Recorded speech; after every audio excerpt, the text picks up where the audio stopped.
There we go. That's me. This should be you. Should be Dota.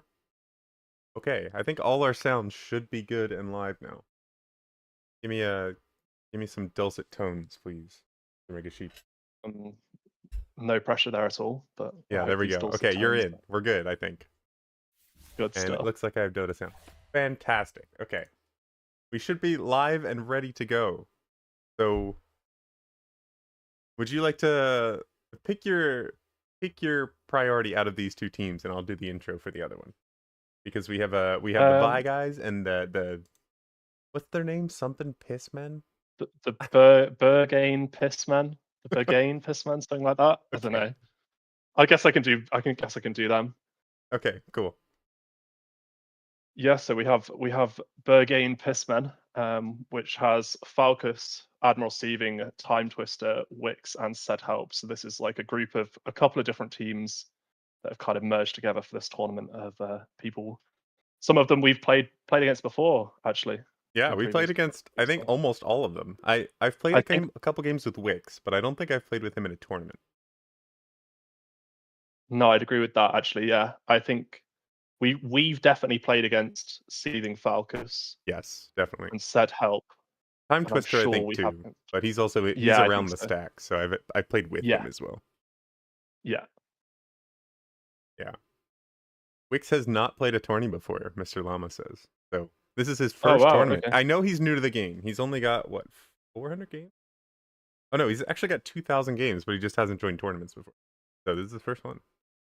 Very cool. So glad to have like new people joining the tournament atmosphere. We have like this like tournament circle around like GFG and GTI and all that kind of stuff. So, and of course the Fry Guys tournament as well. Yeah, of course. I mean, how could we forget that? Are you ready, Mr. Mega Sheeps, my co-caster? That's your intro, by the way. Yeah, of course. I'm always ready.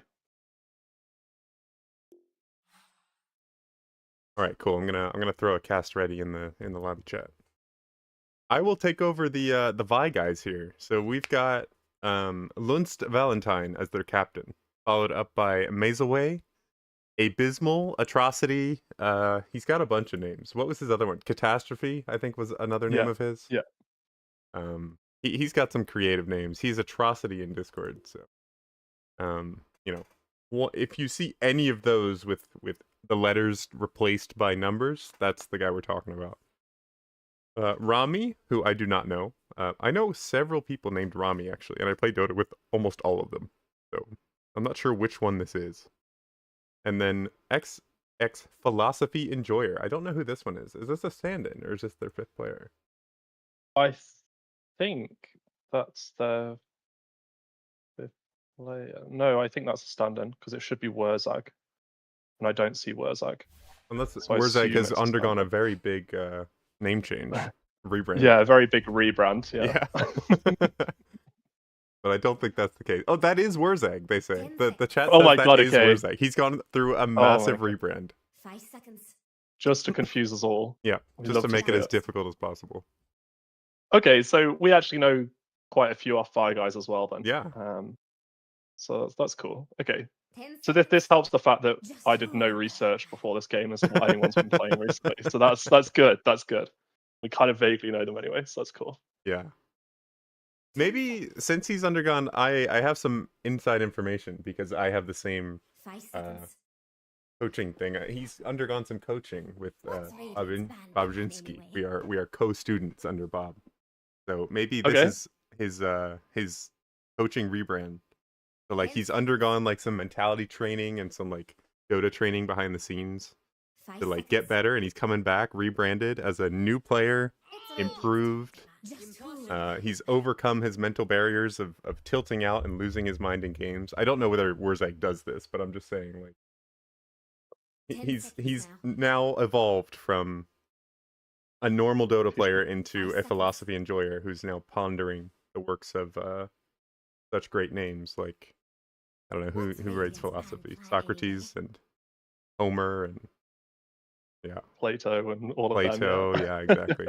I think Homer and Plato are both poets, not philosophers, but is Plato not maybe? Yeah, I think he's a poet. Yeah, poetry, philosophy, same jazz. So what you're saying is then that the new and improved Wurzag should give Vi guys the edge in this game. Is that what you're saying? Definitely. Like, Okay. Sleepy Moon says the same thing in chat. One session of Bob coaching, and I'm a changed man. Wurzag's got the same thing. He's just like, I've ascended past who I was before, and now Philosophy Enjoyer is going to carry this game. I don't know what position he was playing at. My last information on him was he was a support player, so I'm not sure whether that's followed through. I thought he was a support as well. Yeah, the last time I played with him was support. Yeah. He is listed as number 5 player, so maybe that means he's the 5 position. I'm not sure. So, as the person who entered my team into this list for us, it bears no correlation to what roles we're playing. It was just the order that I remembered it. So maybe other captains were better at this and kind of more they put it in ahead. But I'll be honest, mine just was, oh yeah, this person's in my team. I'll enter them now. What position are you playing on your team? Currently mid. For the first time ever. Wow, I've never seen you play mid. hey, neither has anyone else, so it will keep them guessing. Yeah, it's gonna be an interesting one. Yeah. But we will see. Yes, Wurzag has taken over the patented position 6 after being coached by Bob. So he's created his own position to really ponder philosophy around the Dota map. So. Okay, so we've got a Centaur Jail first pick. That's what we love to see. We love to see it. Oh okay, I'm glad that who's been trapped on the Centaur Jail? They're starting as they mean to go on. One thing we haven't mentioned actually is the banners. Who are you kind of enjoying more out of the 2 banners we see here so far? I love a simple banner, and the Bergen Pissmen really do. They really get across what their message is. Like they really simplified their brand into a single image. And while Vi Guys is obviously great, it is just all their profile pictures slapped on a banner. So I'm in favor of the Pissmen in this scenario. Yeah, I agree. I have to think I could wear that on a t-shirt. Maybe I'll get some weird looks. I'm not going to go that far. Hey, maybe I get some weird looks. I never said other people would appreciate me wearing it on a t-shirt. That's true. Okay, so they're taking a while over their first pick here, Vi Guys. This is That's true. Vi Guys have been thrown off by the Centaur pick. They're like, I could never have seen that coming. This is a lot of the reserve time. Okay, they lock in the ogre. A really how does that counter the Centaur pick in your mind? I think ogre's a fat boy, so is happy to just throw things out. I'm assuming this is going to be a pos 5 ogre. Okay. Purely because I don't know, maybe it is a pos 4 actually. Either way, I think ogre's like an easy pick. It doesn't require like too much effort, and it could be quite toxic in lane. So you can like really pair it with another hero to harass someone out. I don't necessarily think it's because of the Centaur. I think this is just. You think they're looking for a strong lane? Too much. I think so. And also, it could be put in either lane, so it's not revealing too much. Okay. 5 seconds. I like that. Makes sense to me. What about the bans? We're seeing like a Wind Ranger, very popular pro pick right now. Yeah. Death Prophet, I think, is quite the opposite though. I don't think a Death Prophet is a pro hero at all. So maybe this is coming out of the seething. The scouting, the seething supercomputer. The seething supercomputer. Yes, exactly.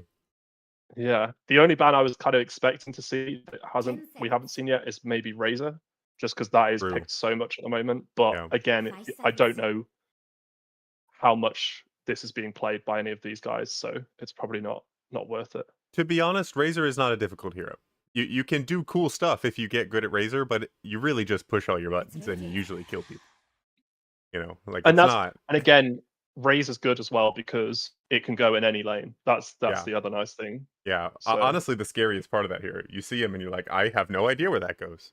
Probably not mid because he's not the best mid, but either of the other 2 lanes, very easy. So weirdly, on my other team, our mid is the main person who plays it. Yeah. We pretty much have only run it mid, and it is just because of that. They don't know what's coming. Yeah, honestly, Razor, I don't love him mid just because his kit does so well with either a carry playstyle or an Aura's playstyle that the mid is Yeah. neither of those.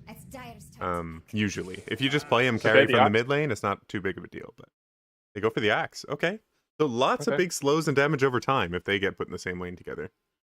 Yes, I think that's definitely a good. The disruptor. Okay, nice. Ooh. I don't know if I So like a disruptor against two very aggressive heroes.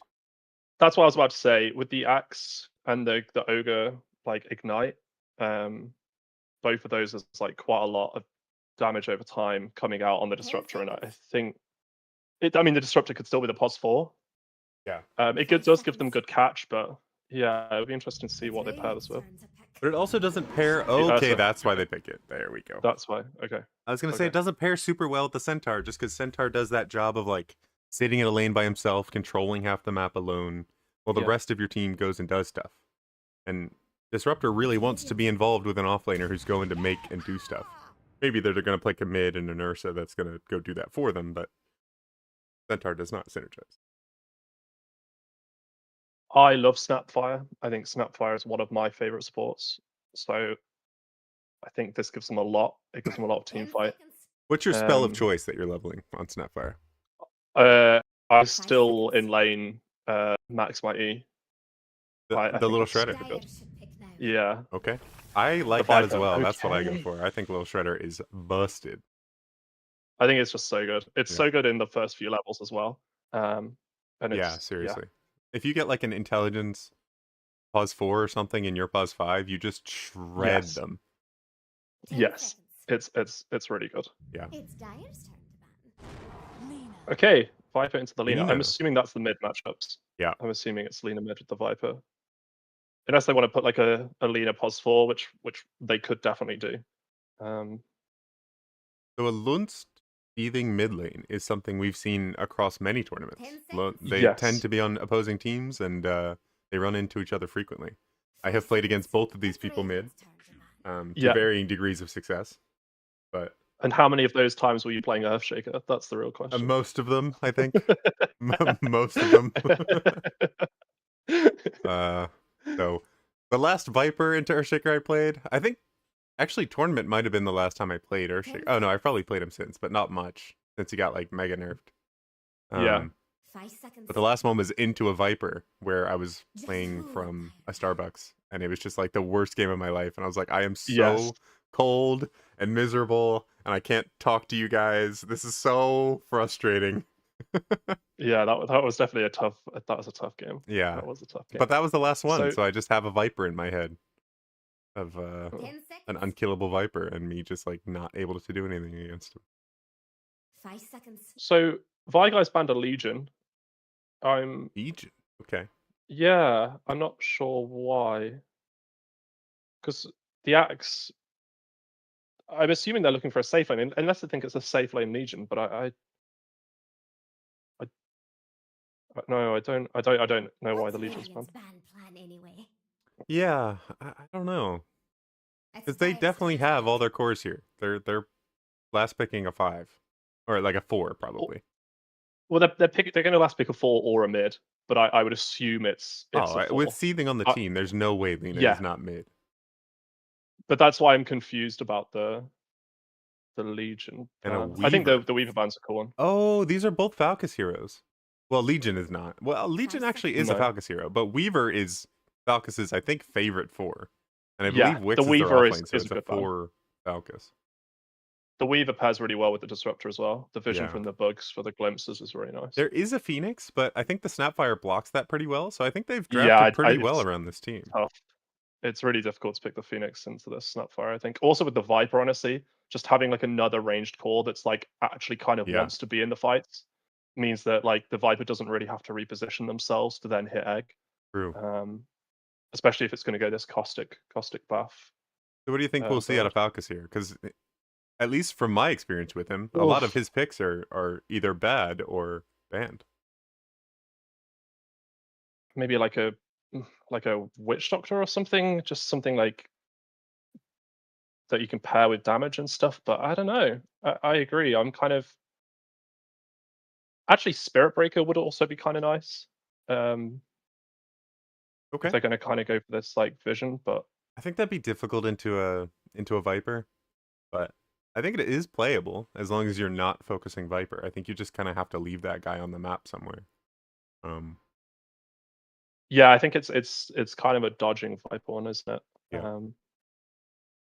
I think Lena will get her money out of mid no matter whether Viper's there or not. Yeah. And then just it's not a kill lane, so he's just gonna have to go back and farm up. And Seething is a fan of the magic build, so I assume that's what we'll see out of it. Oh, of course, Pudge is not banned, so we could see Pudge is not banned. That is true. That is very true. I want to see free Do we blink think daggers that's why for the Sax. It's Radiant's pick. It's the Pudge. Oh my god, it was Pudge. It's it was the Pudge.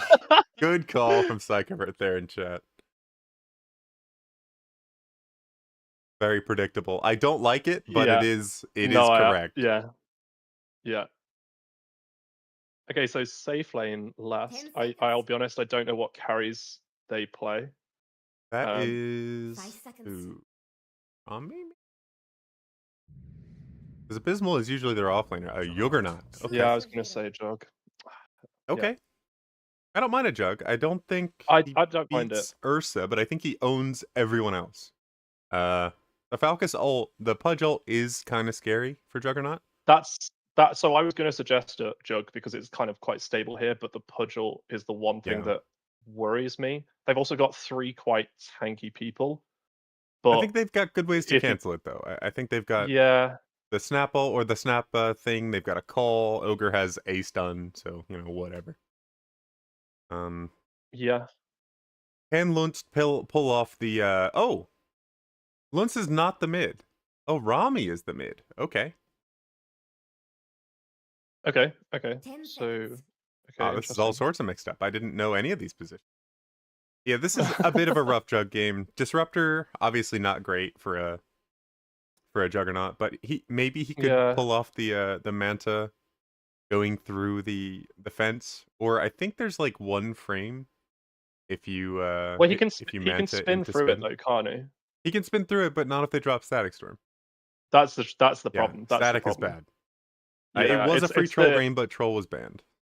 Troll was banned, yeah. And it would have been an okay troll game, yeah. Yeah.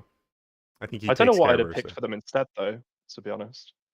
I think you've got lots of tanky boys up here. Just some long distance damage would have been great. Something like Terrorblade's not great, but like a Shadow Fiend carry, I think would have been... Shadow Fiend could have worked. Really nice here. Because, sure, Centaur and Ursa can get on top of you, but like a Hurricane Pike, how do they kill you?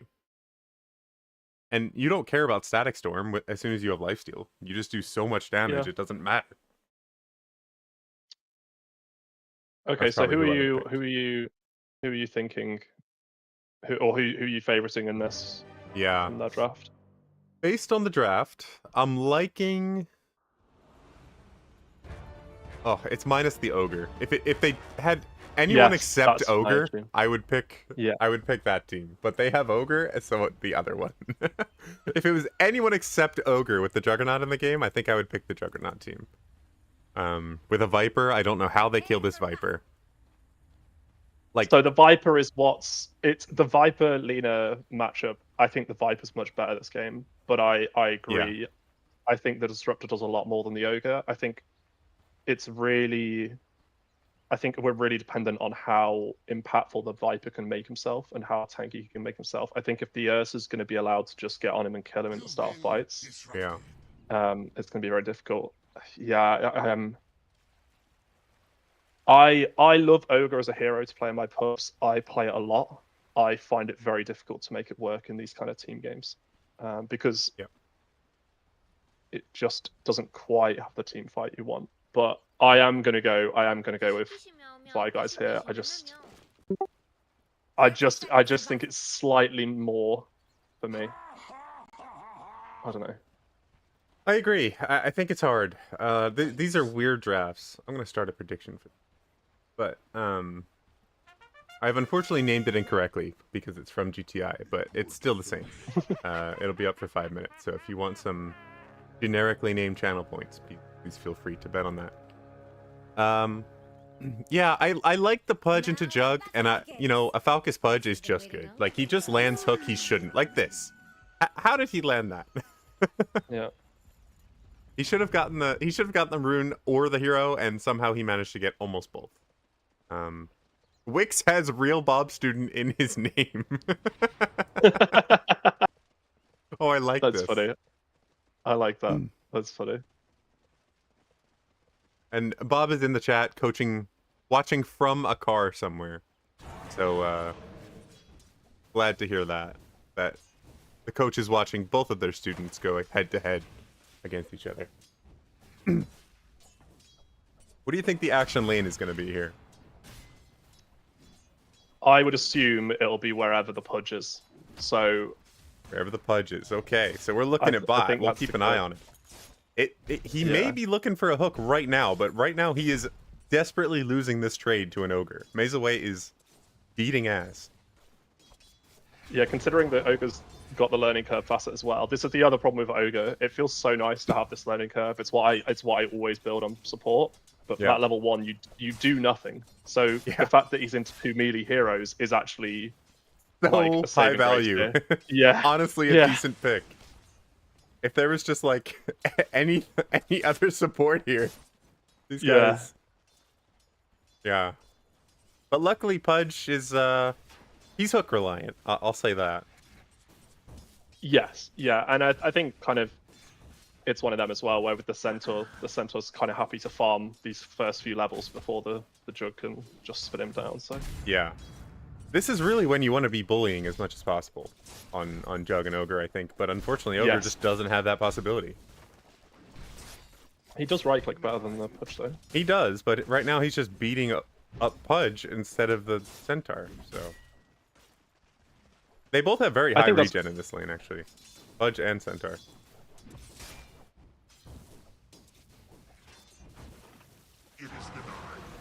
Just having a look top. The Ursa is getting quite low. Manages to get out. Your specialty, the little shredder, really slicing up the angry bear there. It's so good. It's so good. It's just really good in these lanes, especially when you have like a melee core as well, who's like constantly coming into lane. You just like guarantee do so much damage to them. It's super nice. Lina has taken slow burn facet. This is a seething special. He loves the slow burn. Does not like the right clicking facet, even though I think it's better the other. We've got at least 2 heroes shoved out of their lane here. Rami, I think, just salved. So now he is able to come back to mid lane. But Ursa is sitting top with no real way to get any back into lane. He is bringing a salve, but he has no more tangos or anything. So he's just going to get bullied out here. Are we going to see a phylactery anywhere? It's possible we see like an axe phylactery. Otherwise, I don't think there's much. Pudge. First blood goes down bot. Yep. Pudge falls. I think Centaur's going to fall here as well. He actually uses the thing that takes health from him, so he dies faster. That is unfortunate. Rough. That's a really good trade for bot lane. That is fantastic. A really good trade. And they just heal right back up with this healing word. Ogre, come on. Get in the healing word. Yeah, there you go. He's still not in it. Come on. You're missing 150 health. Get in the healing word. Oh, no. It's percentage-based, Ogre. It's so good for you. So that was a spin on the Pudge with the blood grenade, and it just burned him really fast. Was that Jug level 3? Yes, it was. So it was level 2 spin. Yeah, they just got on the level 3 as that fight started on both of them. Axe getting beat up top by the bear. He's got 4 stacks on him. Time Twister can't reach another hit. That is unfortunate. Jax thinks Radiant's bottom tower is about Pudge getting real low once again, and Viper goes down mid. Was that an ult? No, he just died. I don't know how that even happened. Sorry, I messed that. What happened there? Top lane on Ursa. He's just going to get run down by the axe. Yeah, he came back for another last hit and then just got run down. Ursa's really starting to struggle in this lane. I think he probably needs to go treads or something in this lane because he is not going to make it to phase boots and a jungling. It's just not going to happen. And this wand is not going to get value. Okay, Centaur's just going to get spun down, I think. Yeah. Oh my goodness. Okay. So one thing the Ogre's doing a really good job of, he just got hooked there again, so he took the hook from the Jug. So he gets hooked in, it doesn't do much, he casts Ignite on them, and then Jug just spins them down. So I think that's how the previous fight started as well. Gotcha. So the ogre is doing a lot actually, just being a little beefcake. Just taking the damage and turning the fights around. Yeah. Exactly. He's actually given his Jug solo XP here. I don't know whether it's on purpose or not, but he's getting this Jug level 5 really fast. Yeah. Falcus comes top for a rotation. Unfortunately, misses the hook. Doesn't get anything done, but he's going to do the patented run in anyway. Just misses it. Love this. Love to see this out of Pudges. Just miss the hook, go for it. I think they did have setup there with the glimpse, but maybe they weren't feeling it. I think they just lost vision, and then unfortunate, and because he was in trees, and then just went for it.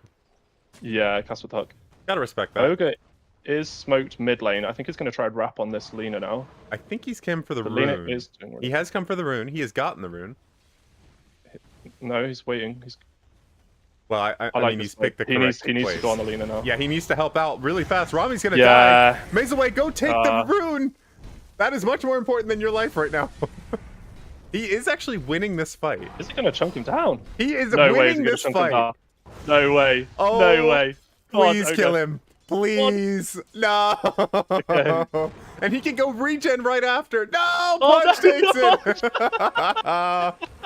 Disaster. No, it's a disaster. The missed hook. Oh my god. Seething was actually losing to the level 3 or level 4. Oh, good. That was so funny. Top, they're both going to almost go down here. Man, top has gone really poorly. Too much damage out of these two heroes. Axe and Snapfire. Okay, Falcus. I know. Yeah. I was like, I know you want to hook this guy. dying to creeps. He's stuck in the trees. I think he just drops a healing ward and they don't make it out of this. Yeah. Oh man. And this ogre is punching really hard. Lunst is killing himself on the centaur. Oh, he's gonna die. He's gonna get body. Oh no, he got. Oh wow, great play from Maze. No. That's a really nice play. Unfortunately, Jug is gonna spin down the wave. Top is going. Oh, top rotation. Lina comes up here, gets the axe. That is a big turnaround. That is a big deal. Yeah, Seething is doing his best now to keep Lawrence Valentine has run to the secret shop. Falcus doesn't seem to realize. Oh no! Falcus is going to take all his health and damage, but he has Tranquil, so it's okay. I don't think he's going to die from this. He is taking a lot of damage, though. Look at this tick damage. Money to burn. Lena's farming up. Almost has her big travel online. Axe just TP top, disruptor sees did he get disrupted? Straight back to base. Disaster. Straight back. You always forget that one time, yep. You do. And it's always slightly later in the game, but it always happens once. I hope Ursa has some raindrops coming. Doesn't look like it. But he is getting bullied out really, really hard. So the Jug is top net worth currently, but Seething is not far behind, and it's making this actually a much more even. What are these net worths? God, there are two heroes in this game. The Ursa looks like just about. God, he just salved on Ursa. Literally, it just ended, and he's back to 200 health again. He's in dunk range. He has been in dunk range. Axe has been thirsting for this first dunk for probably about 4 minutes now. Is Ursa going to die here to this tick damage? He is. Oh no. Die to the... Yeah, Axe has gone max in battle. He's not even put a point into his Wow, that's cool. Wow. It does kill them really quickly. So much faster than I expected. Okay, they get the glimpse on the axe. They do, but they have no damage against this level 6 axe. Seething's here. There's no... Oh, okay, they do have damage. I lied. Seething's here. Yeah. Yeah, nice. Good rotation from Seething. Very nice. Really nice. That was big, actually. They really needed that. They really needed that. As big as Axe was, Seething has now eaten all of that. Because he's come up here twice and killed him. Yeah, but it's more to create space for the Ursa. Yeah. I think that's the thing. It's been fantastic. It's just that free, I get, 300 gold suddenly. Yeah. Just a bit of time to fill and get some... If Ursa can make it... Viper comes up. I think they're going to get him here as long as they get one Ogre stun on him. Nice. They didn't even need it. Philosophy Enjoyer snipes the kill there. Obviously, he needs the money, so we're glad to see that. I think sometimes. that was the more important one. Yeah, for sure. I think so. Screw this Viper. He's not going to do anything anyway. Exactly. Just going to sit in a lane somewhere, so who cares? He can farm whenever he wants. He exactly. Farm then. Doesn't need hero gold.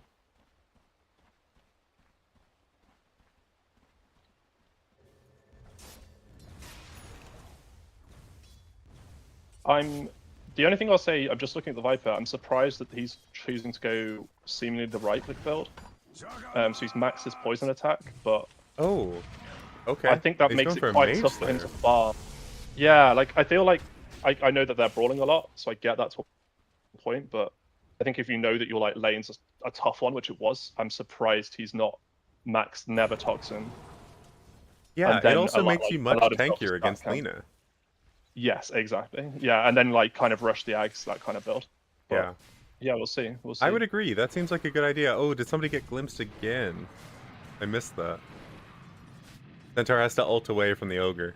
That is rough. A solo Ogre in the lane, and you are having to Centaur ult away from him anyway.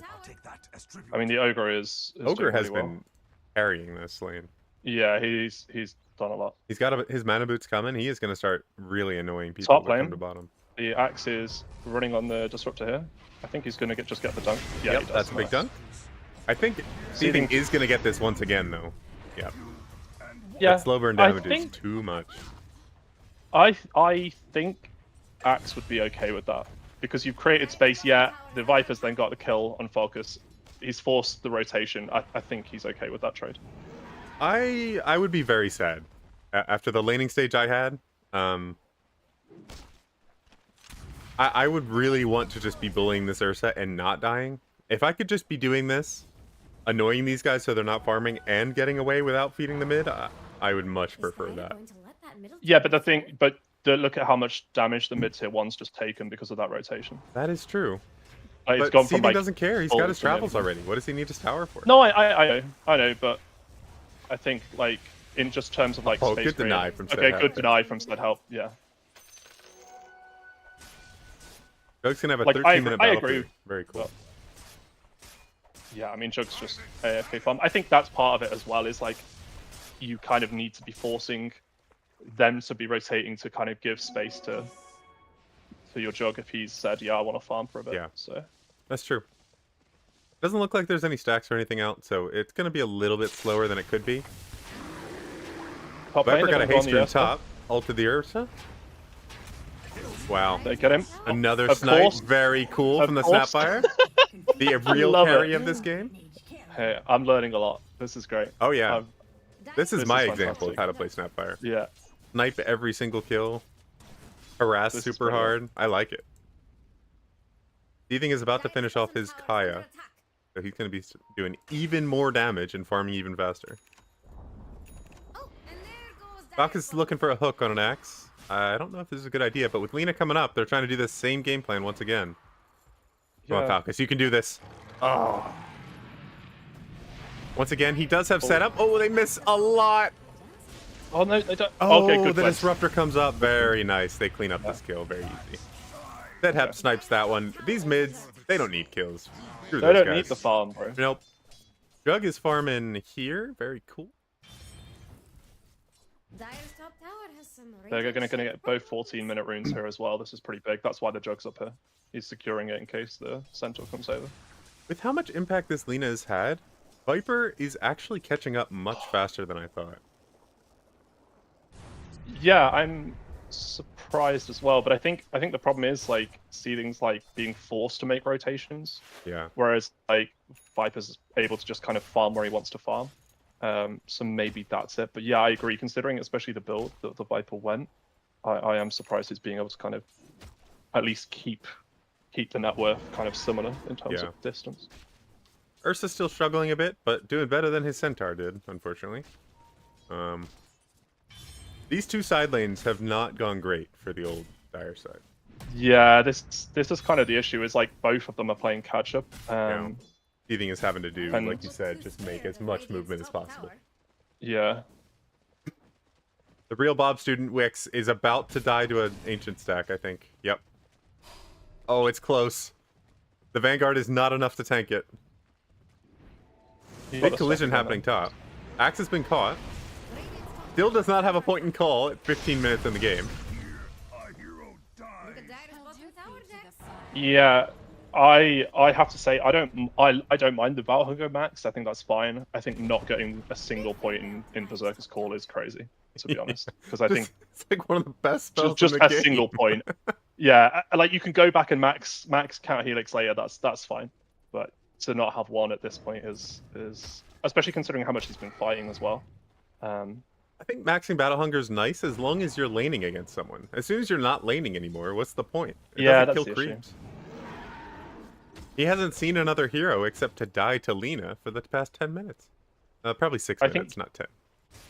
I think usually if you are going to like max it in inverted commas, it's just the 3 points, isn't it? I don't know if you usually put a 4th point into it. Yeah. Because as you say, by that point you're level 6, and then it's like, well, the lane's about to be over. I'll go and farm or do other stuff. Yeah.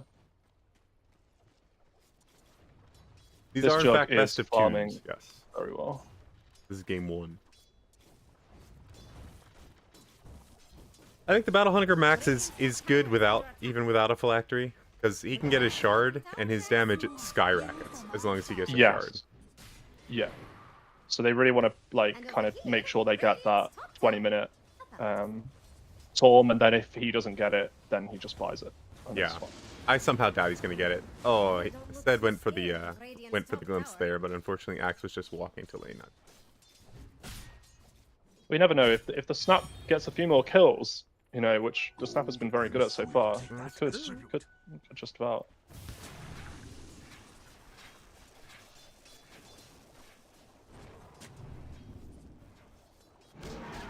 Ursa is about to make it to Battle Fury. Late timing, but not the end of the world. As long as he gets that Battle Fury, he gets a couple of minutes to farm with it, he'll get a Blink Dagger up, and then probably start picking off this Ogre and Snapfire off cooldown. Yeah, if they can get a couple of kills and feed into him, he definitely suddenly becomes quite scary because, yeah, as you say, he can get on top of any of them and they die. Yep. So. However, Juggernaut is almost a full item. Actually, he is going to be a full item ahead of him. He's Battle Fury about to finish Manta Style. He's got the Cornucopia he could bring to himself, so... Yeah. He's also got an ult up. He could be looking to go ult this Lina maybe, or I don't know, just pick off one of these guys and then spin his way out of here. But looks like he's trying to play a little bit more defensive. It looks like Seething's going like Ags now, so he's going full magic. Yeah. Does that mean we're going to see after that like an E-Blade on him? Because I've forced the Jug into like an early. I believe that. Yeah. Okay, good shot. Follow-up stun. Nice. Axe going down again. They're going to feed it. Okay, so he gets the XP gold though. Okay, that's pretty good. Oh no! Juggle goes to this camp right next to it. Oh, that is the rule of Juggernaut right there. There were a lot of targets that I'm sure he didn't know there was a stack camp there, but it is rough. Yeah. Hey, but he farmed it quite efficiently, so that was max efficiency right there. That was the fastest stacked small camp I've ever seen. Yeah, but yeah, that's rough. That's not what you want to see out of your first juggle of the game. Because I don't think I've seen another one unless I just missed it, which is totally possible. And Luz has run all the way up here without a TP. Do a bunch of farmed camps. This is fine. If they turn this into a top, I do like this that they may have missed their ult, but at least they're turning it into map pressure and progression. My only worry is they put no vision down. True, and they were about to get smoked into by 4 heroes. The smoke breaks. Centaur is in with his Blink Dagger. The Static Storm goes down. Ogre's going to get ulted by the Lina. Lunst, it's going really deep here with no TP. He needs to get out of here. He has no healing ward, no TP. But he picks up a kill off that, so maybe worth? Oh no, Mazaway actually got that instead of Lunst Valentine. So unfortunately, Jug only got the assist gold out of that, not the actual gold. Yeah, the Ursa not having TP there is a real shame. Is Falco's going to pick up the hook on the Viper? He should get this Viper here. Viper is tanking get the ult. tower. Okay. That's not good. Snap just sent in his Jug to die. Yeah, he's gonna kill him. Oh. That okay, was no good. Good hook. This is a horrible turnaround. Yeah, they Oh, stuck around a no. little too long there. Yeah, Viper was feeling himself a little bit too much there, wasn't he? And suddenly, Yes, suddenly he was just tanking 600 damage to the tower. Yeah, I mean, suddenly it's all square now. There's no net worth lead really at all. Oh, and... that was a disaster. That is a 2. Yeah, and Ursa's going to pick up the axe as well. Almost a 3k gold swing, and the axe dies mid with the just a Battle Fury on axe, or just a Battle Fury on Ursa. Oh I no! think the axe initiated that. I think the Ursa was axe under a started that. Oh, it just yeah, I'm pretty sure he did. dagger. I'm pretty sure. Oh no! He got his first point in call, and he's like, "I have to use this." I think the Ursa was just underneath a pretty big creep wave, and he just thought he could kill him, but yeah, Ursa just ulted, and yeah, as you say, it's only a level 2 call, so the stun is not as long. Yeah. GPMs, I'm gonna guess on Ursa probably sub 400-ish, but with Battle Fury, it's gonna start shooting up. On Jug, I would bet it's over 500 if I had to guess. Yeah, 526. Ursa just surpassed 400. And over here, they're going to smoke into each other here. I think they're both trying to play for this Torm. Looks like it. I like this positioning from the Radiant team here, especially with their ult on Jug ready to go. They're trying to use it once again. I'm loving this efficiency from Jug. As soon as he has ult, he's looking to smoke and go. Unfortunately, he's been caught on the low ground. Ogre's not feeling it. He doesn't see it. Oh no. Not on the creep wave. Oh, okay. All right, they get a Jug kill. Or they get a kill for Jug. Rami's picking up Set Hep on the back. And they are definitely going to get Wicks here. There's no way out of this. Set Hep survives. Oh my god, Set Hep survived on like 30 HP. Did he actually? Okay, and they could turn this into a Torm as well. Yes. That was pretty good. A Torm probably into straight tier 2. Lina ends up getting his Flame Cloak off, but has to TP out right afterwards, so gets no damage out of that. I think Seething was trying to work out how he didn't get stunned into instant death. I was as well. How did it? Yeah. I saw the Ogre animation start, but unfortunately he just didn't finish it. So yeah, he just got fogged. Abysmal going aggressive here, running straight up, looking to blink whoever comes to defend this tier 2. I think unfortunately it's going to be a Pudge, which is not the best call target. Lands the hook, spins his way out of it though. Okay, that's such a great hook though. Yeah, really nice. Luntz didn't try to dodge it or anything, just tanked it. They are not going to pick up Falcus here, I don't think. But Rami is going to work, killing Time Twister. He may die to the burn. He is. He's going to burn out to Viper Poison. Rami should get caught here as well. Rami is also going to go down. Is Jug going to get out of this? He is. That was a really nice start of the fight. Yeah, fantastic hook.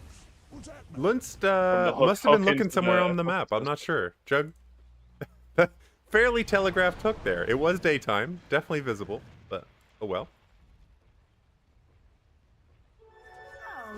That's a really good start. I mean, Jug manages to survive that fight, which I think is huge. That is a big deal. But Lina gets a nice 800 gold out of that. Did almost 3,500 damage at this point in the game. Pretty crazy. Seething is going the E-Blade. Yeah. Yeah. Cool. Makes sense. I think the Ghost Scepter's on the way, so I think that's right. It forces Jug into this early nullifier. Yeah, I think he's also just going to avoid him. I think he's just going to wait, because he's not going the Blink build. He's not trying to jump backlines or anything, so he's just going to ult his available target and keep his farm going. I don't think you need to go crazy on Juggernaut, like, this early in the game when you just have Manta Battle Fury and you're deciding to go Ags. He is going for more of a teamfighty thing instead of pickoff, but I don't know. With the enemy team he's got, it's going to be difficult, so I think this Ags might just end up slowing him down a little bit. I would much rather it's always a tough one, kill the guy I ult than be able to ult twice. I think it's always a tough one though, because I think sometimes the Ags is like a good way of disrupting the fight a little bit. Like if he gets gone on, he's got two things he can use to kind of keep him alive for that little bit longer. That's true. So yeah, I kind of agree with you. Oh, Abysmal's definitely going to get caught here. Okay, he's going to do the catching, but he's going to kill himself for it. Okay, Set Help is going to get caught, though. Yep, they're going to lose the Dire Hero. Jug is spinning during the Static Storm, so he's going to get his stuff off. Very nice. Jug has not used ult. He wants to keep going. What do they got left? Rami, full health, has all his spells. Jax thinks Radiant's bottom tower is about to fall. Lunst unfortunately has no initiation here, so he either needs to be hooked in and immediately ult the Pudge here, which might actually happen. I think he's going to get hooked here. Falcus might throw this. Come on, throw the hook. You can do this. No, he's not doing it. He's not going for it. Juggernaut's also about to hit level 18, so he's going to get big ult.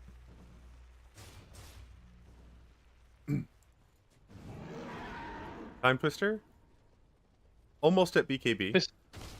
This is such an even game. It's crazy how the net worth is just like yeah, sitting at that 1k difference now and has been for the past like since that fight top lane. This game they're gonna has try and been rush. a tale of two heroes. Lina and Juggernaut. Very much so. Yes. They do get a nice Roshan though. Now there are two Juggernauts though, so Are they going to try and run in? they have no healing word. Jug is going to start this fight at half health. Immediately ult the Disruptor. Okay, start the fight one fight down, or one hero down. Aegis goes down immediately. Time Twister is in, has already used his ult, does not have BKB, is definitely going to go down after this. Centaur ults to get out, but unfortunately it's too late to get his Ursa out. Lina casted Flame Cloak, and I don't think got anything else off in that fight. So unfortunately... No, Seeding casted Light Strike Array and Dragon Slave before the Ursa went in. Somehow she still did almost 3,000 damage with just 2 spells. Yeah. But... and then decided to leave. And then the Ursa came in and cleaned up. It was a shame. It's one of them where, well, the Lina had kind of already casted all of her spells, apart from obviously Laguna, but yeah, I think probably the call was already made. Actually, this fight looks terrible. We don't want to do this. They have Aegis. What are we doing? Yeah, time committed hard though. He's got the Blink Dagger. Once he's in, he's in. It's tough to get out of that with any more mobility tools like his Shard or, you know, well, his Shard isn't a mobility tool, but like, I guess he does have the phase boots and he's got his ult, so he could commit onto a single target, ult, and then make his way out. But it looked like he just committed to it. He was just like, I'm in. I'm fighting until I die here. Yeah, I think that felt a bit like a bit of hesitation and a bit of different people kind of going in at different times. For sure. Yeah, it happens. It happens. It's a shame because it has the latest BKB, so they're now going to be defending high ground quite a way away from it. But as we've seen, Seeding does do exactly no Aegis, no juggle. Seeding does do a crazy ton of damage. So yeah, so quickly too. Cast 2 spells, 3,000 damage to 5 heroes. Yeah. That's crazy.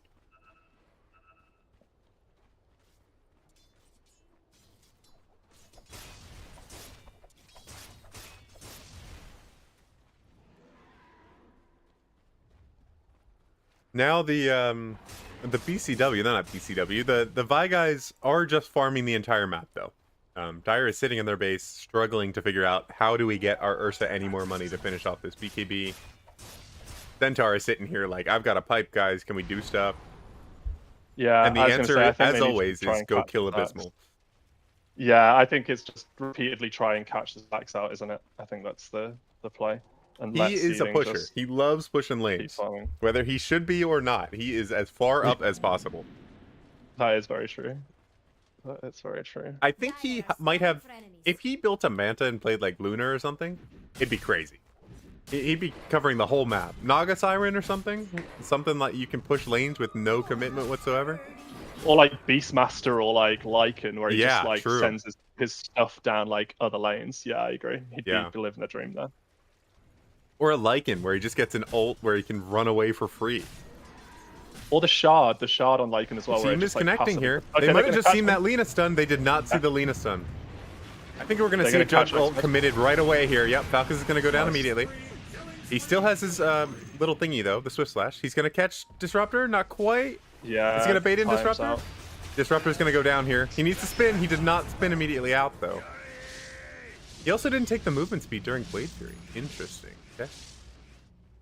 This is a tough one for Time. He's just not quite strong enough It's really tough for him. He gets the first kill, and then his ult wears off, and suddenly it's a really tough fight for him, especially when his team are kind of struggling to kind of keep close to him. It's tough. Yeah, I don't even like Ursa really into Jug anyway, but at this deficit, you know, it's tough.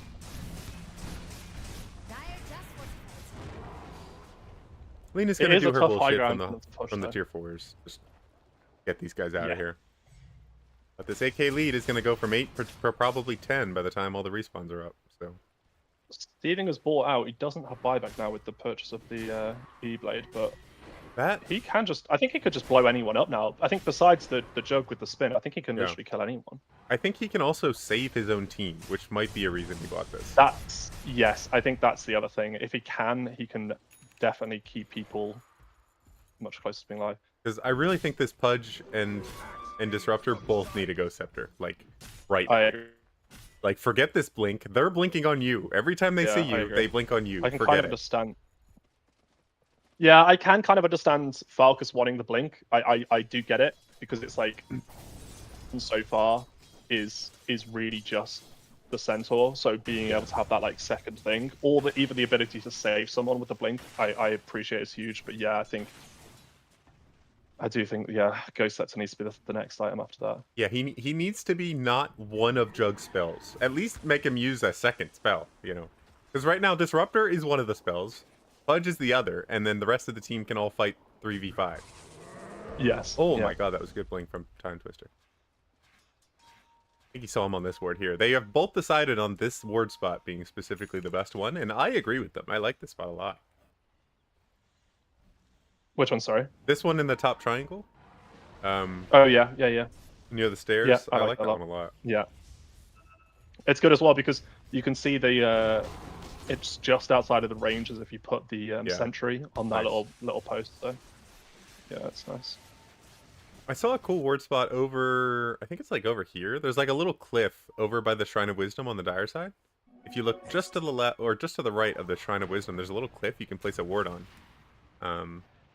That I have never seen dewarded, and I have seen in pro games, and I wanted to try it at some point, but I have not gotten the opportunity. Okay. But I've been looking at the pro games for like cool ward spots. Now, because all the tournaments are back on with Blast. What's the other one on? ESL. Dream League. Dream League. That's Dream League. That's the one. Yeah. Man, the production quality on Dream League is so good. With like the band in the interim and stuff, and the panelists this morning were all like, I think putting a puzzle together or something. Dream League has just got it down though. I mean, I don't know how they were one of the first, and they've like just been so kind of consistent with how good they've been. So they've refined over time too. They've made it so much more entertaining, like as the years have gone by. Yeah, definitely. The one I do miss is Beyond the Summit. I used to love the when they were just all in a random rented house, just playing like Dota. I never saw that. Was good shit. Did you not see them? Okay, that was like 2015 or 16 or something. That was really funny. I wasn't playing at that time. I started playing Dota in 2022. Oh, okay. God, very new. Gosh. Yeah. Well, relatively. Yeah, it's going on 4 years now. I mean, yeah, but even so. Yeah. I guess compared to the rest of the Dota community. I've just seen that Mazley Ogre, he's just got the Midas, so I've just seen him use it for the first time. How long he's had it, I'm not entirely sure, but I think he had a good enough game that I think it's completely fair, and it feels so nice on Ogre because it pays itself off in like. Yeah, look at his net worth. He's like, it's he's fantastic. Past the enemy Centaur significantly. Yeah, it's so good.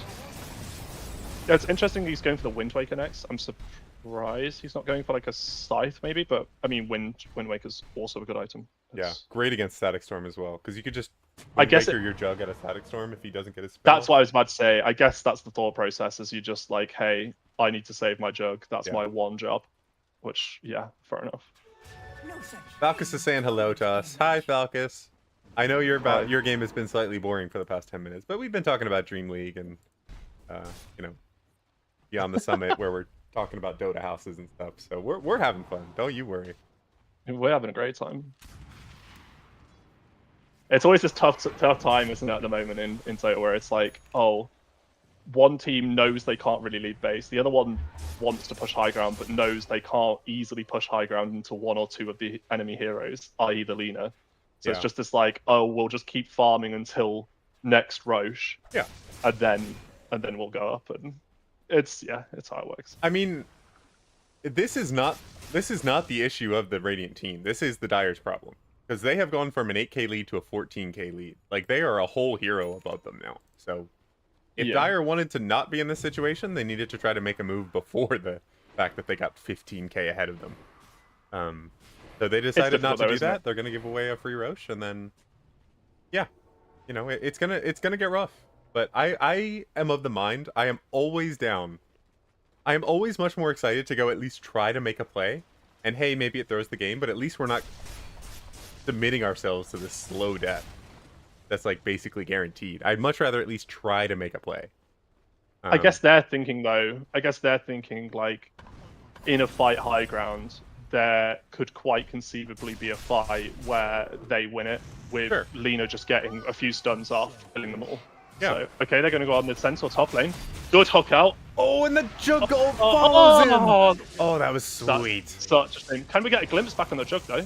Yeah, definitely. Yes, no, we can. Said. Glimpse is in range. Not anymore. They catch the axe top.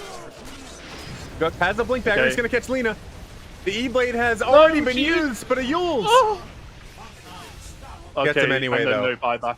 No buyback either. Yeah, that's going to be good, I think. Can he spin out of this? Yes, he can. Please don't get hooked by this Falcus. He lands the hook anyway.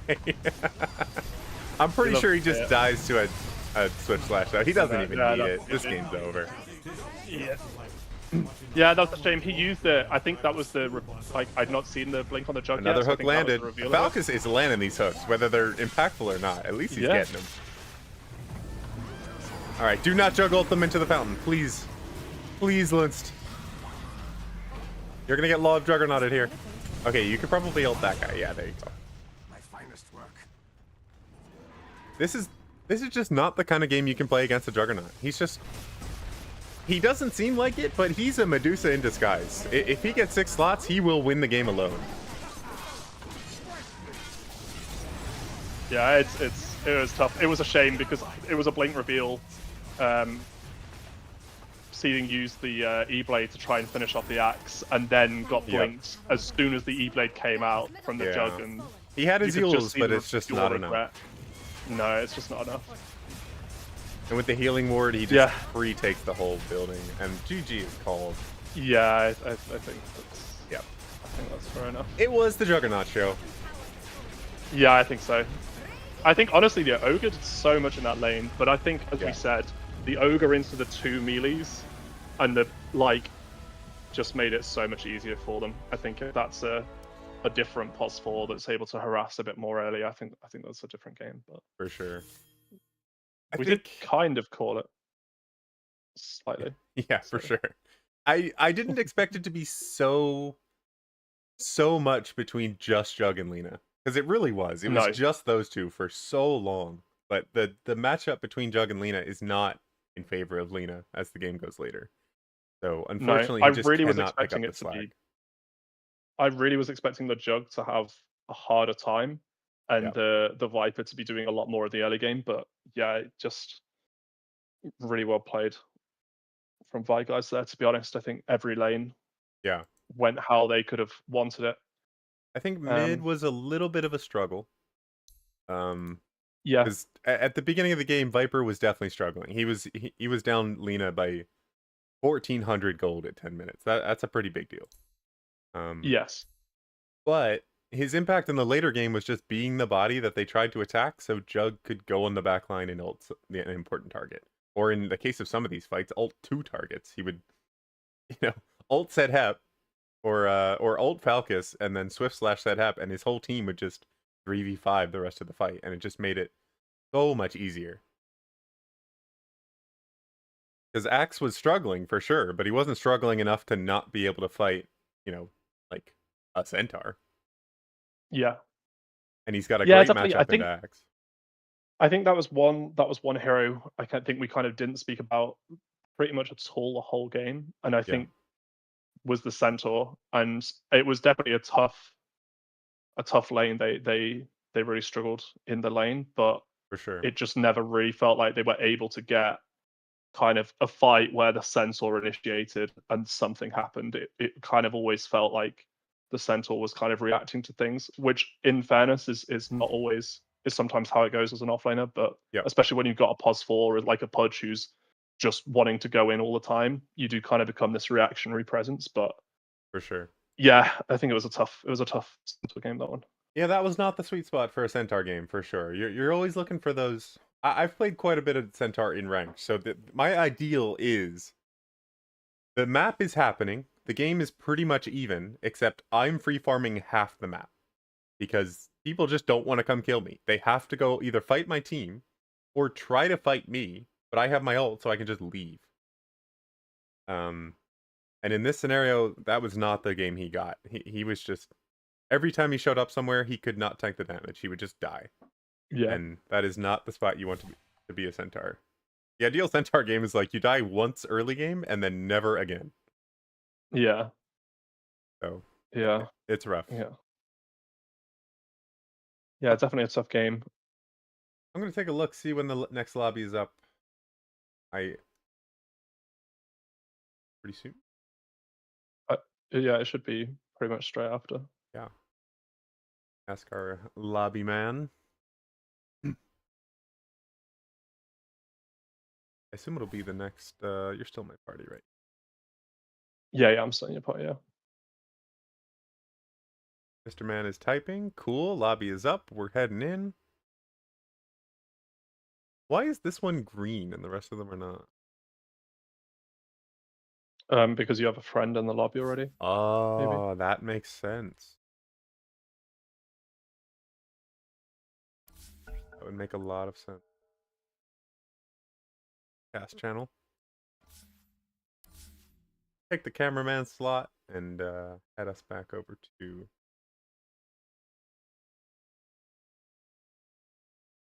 graph screen. So yeah, was there anything besides the how much that Centaur struggled? Was there anything in that game where you really thought, wow, that was not what I expected out of that draft or out of that lane or out of that player? I expected the Ogre to struggle much more, but I think that's because I think I expected the Ogre 5 still in my head. So I was sorry, not the Ogre 5. I was expecting the Disruptor 4 when you see the lane matchup. So I think once you see the lane matchup of like the Centaur with the, and I mean they last picked the Pudge though, didn't they? So they kind of knew what they were going into. I don't know. I was expecting the Ogre to struggle more, especially because it's this early. You're only going there, getting spells at level 2 and just getting bullied out, and getting bullied out in level 1, and especially with the Centaur like making that like being able to kind of pull the wave back into position by the time they've got their level 2s where it's close to your tower, you can hook someone in, that kind of jazz. Yeah. But the Ogre was just really able to just absolutely bully out the Pudge in that first few. I think the other thing that really surprised me was how much the Axe and the Snapfire were able to just completely bully out the Ursa Disruptor. I think the Axe deciding to go for the points in W early on really made it difficult for the Ursa to kind of do much, and then the Snapfire is just so good at harassing people out. Yeah, I don't know. I think I think just the lanes seemed a bit more kind of they felt like they knew why they picked them. Okay. I think the only thing that I would say just is the mid matchup that seeding really kept them in the early game. I think if that mid matchup goes even, I think that game is over 10 minutes Much quicker, earlier. to be honest. Yeah. Yeah. I agree with all that. I think so do you think it was you're thinking there's a lack of direction in the drafting where it's just like, hey, we picked some lanes and heroes we wanted to play when the other team was like, this is a strong lane. Like Ogre is going to be able to get kills on this lane with a jug with spin, and this lane is going to be Snap is going to carry this lane with damage, and Axe is going to chip them down, and then Snap is just going to snipe them. I think so. I think to me, I'm just like talking about how when I draft, I always try and pick the 3 and 4 to be a lane where we know this lane is going to go well. We know these work together, because then it's forcing a reaction from the safe lane pick, and it's like kind of forcing certain picks from them. Yeah. You last pick the 4. I mean, they've got, they weren't overall last pick, I know, but their last pick was the 4, so they're only not seeing the jug. I don't know what safe lane heroes that lane goes really well into, besides, you know what I'm coming from. I just think there was too many things left in, especially when was this the one where they banned a? I'm just checking the draft now. I just want to, before I say something completely wrong. Was this who banned the Legion that I just couldn't understand? Yes, I know it was Vi guys. It was Vi guys. Sorry, it was Vi guys. But they banned the troll. They banned the TA. So fine, okay, but I don't think the TA does that well in a lane against Pudge Centaur. Do you know what I mean? So TA, I feel you don't like think so? I don't I think think so. TA would have been awful for them because they're both low armor targets, and Pudge would get 2-shot by a TA. That seems awful. But the Pudge, if the Pudge hooks the TA once, rots, all of TA's refractions disappear at level 3. That's true. So I like, yes, in terms of TA just right clicking them, sure, but I don't know if the lane.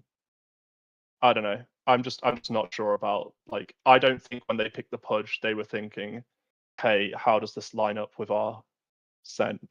It was more, hey, we like Pudge. Let's just pick Pudge. I agree. That's definitely what it seemed like.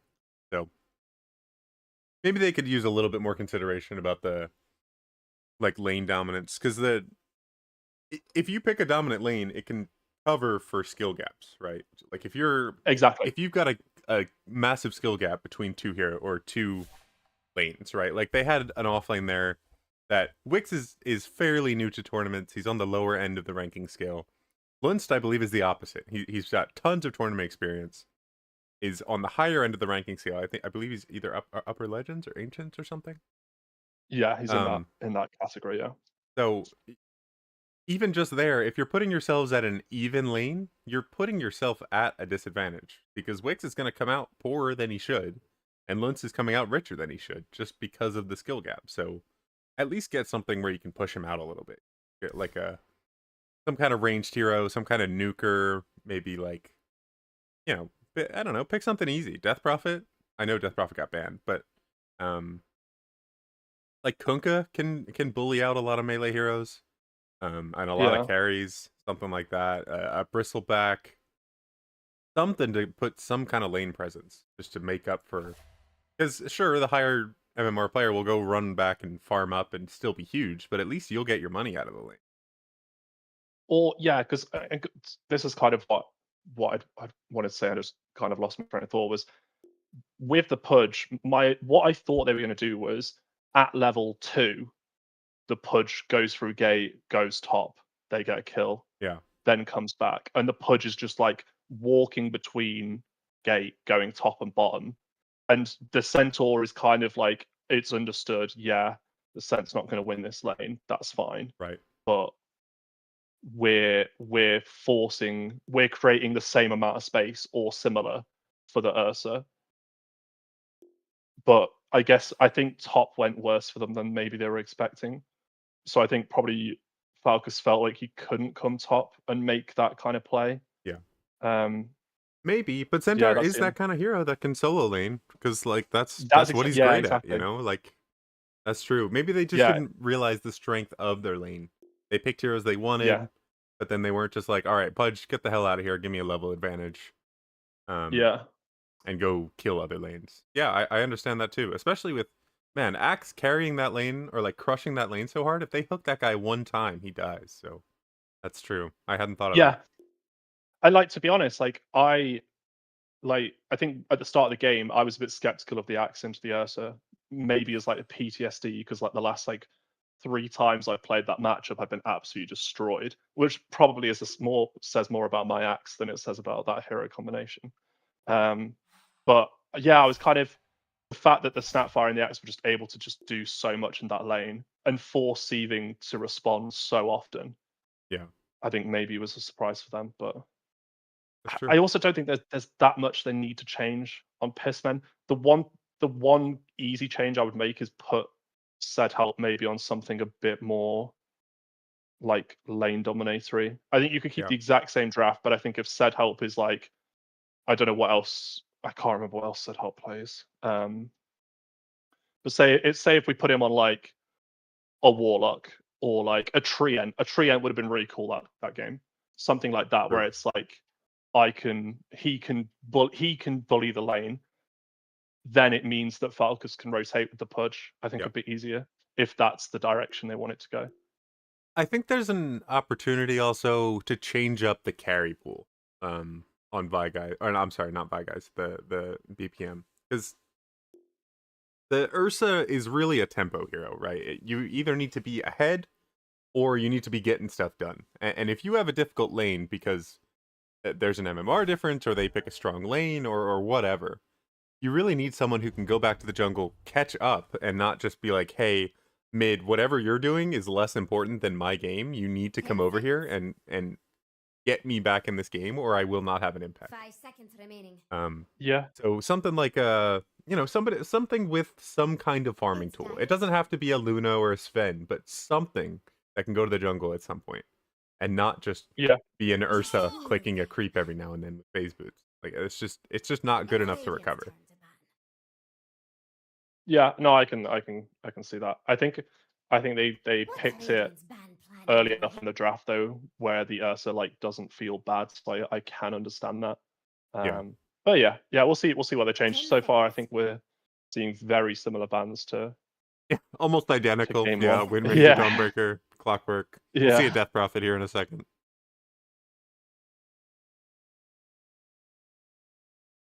BPMs dip into their reserve time immediately once again. Oh no, it was Vi-Guys last time. No, it was Vi-Guys last time that used it all. Yeah, that was wild. That was wild. Growl. Okay.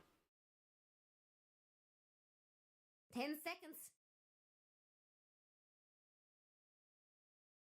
5 seconds.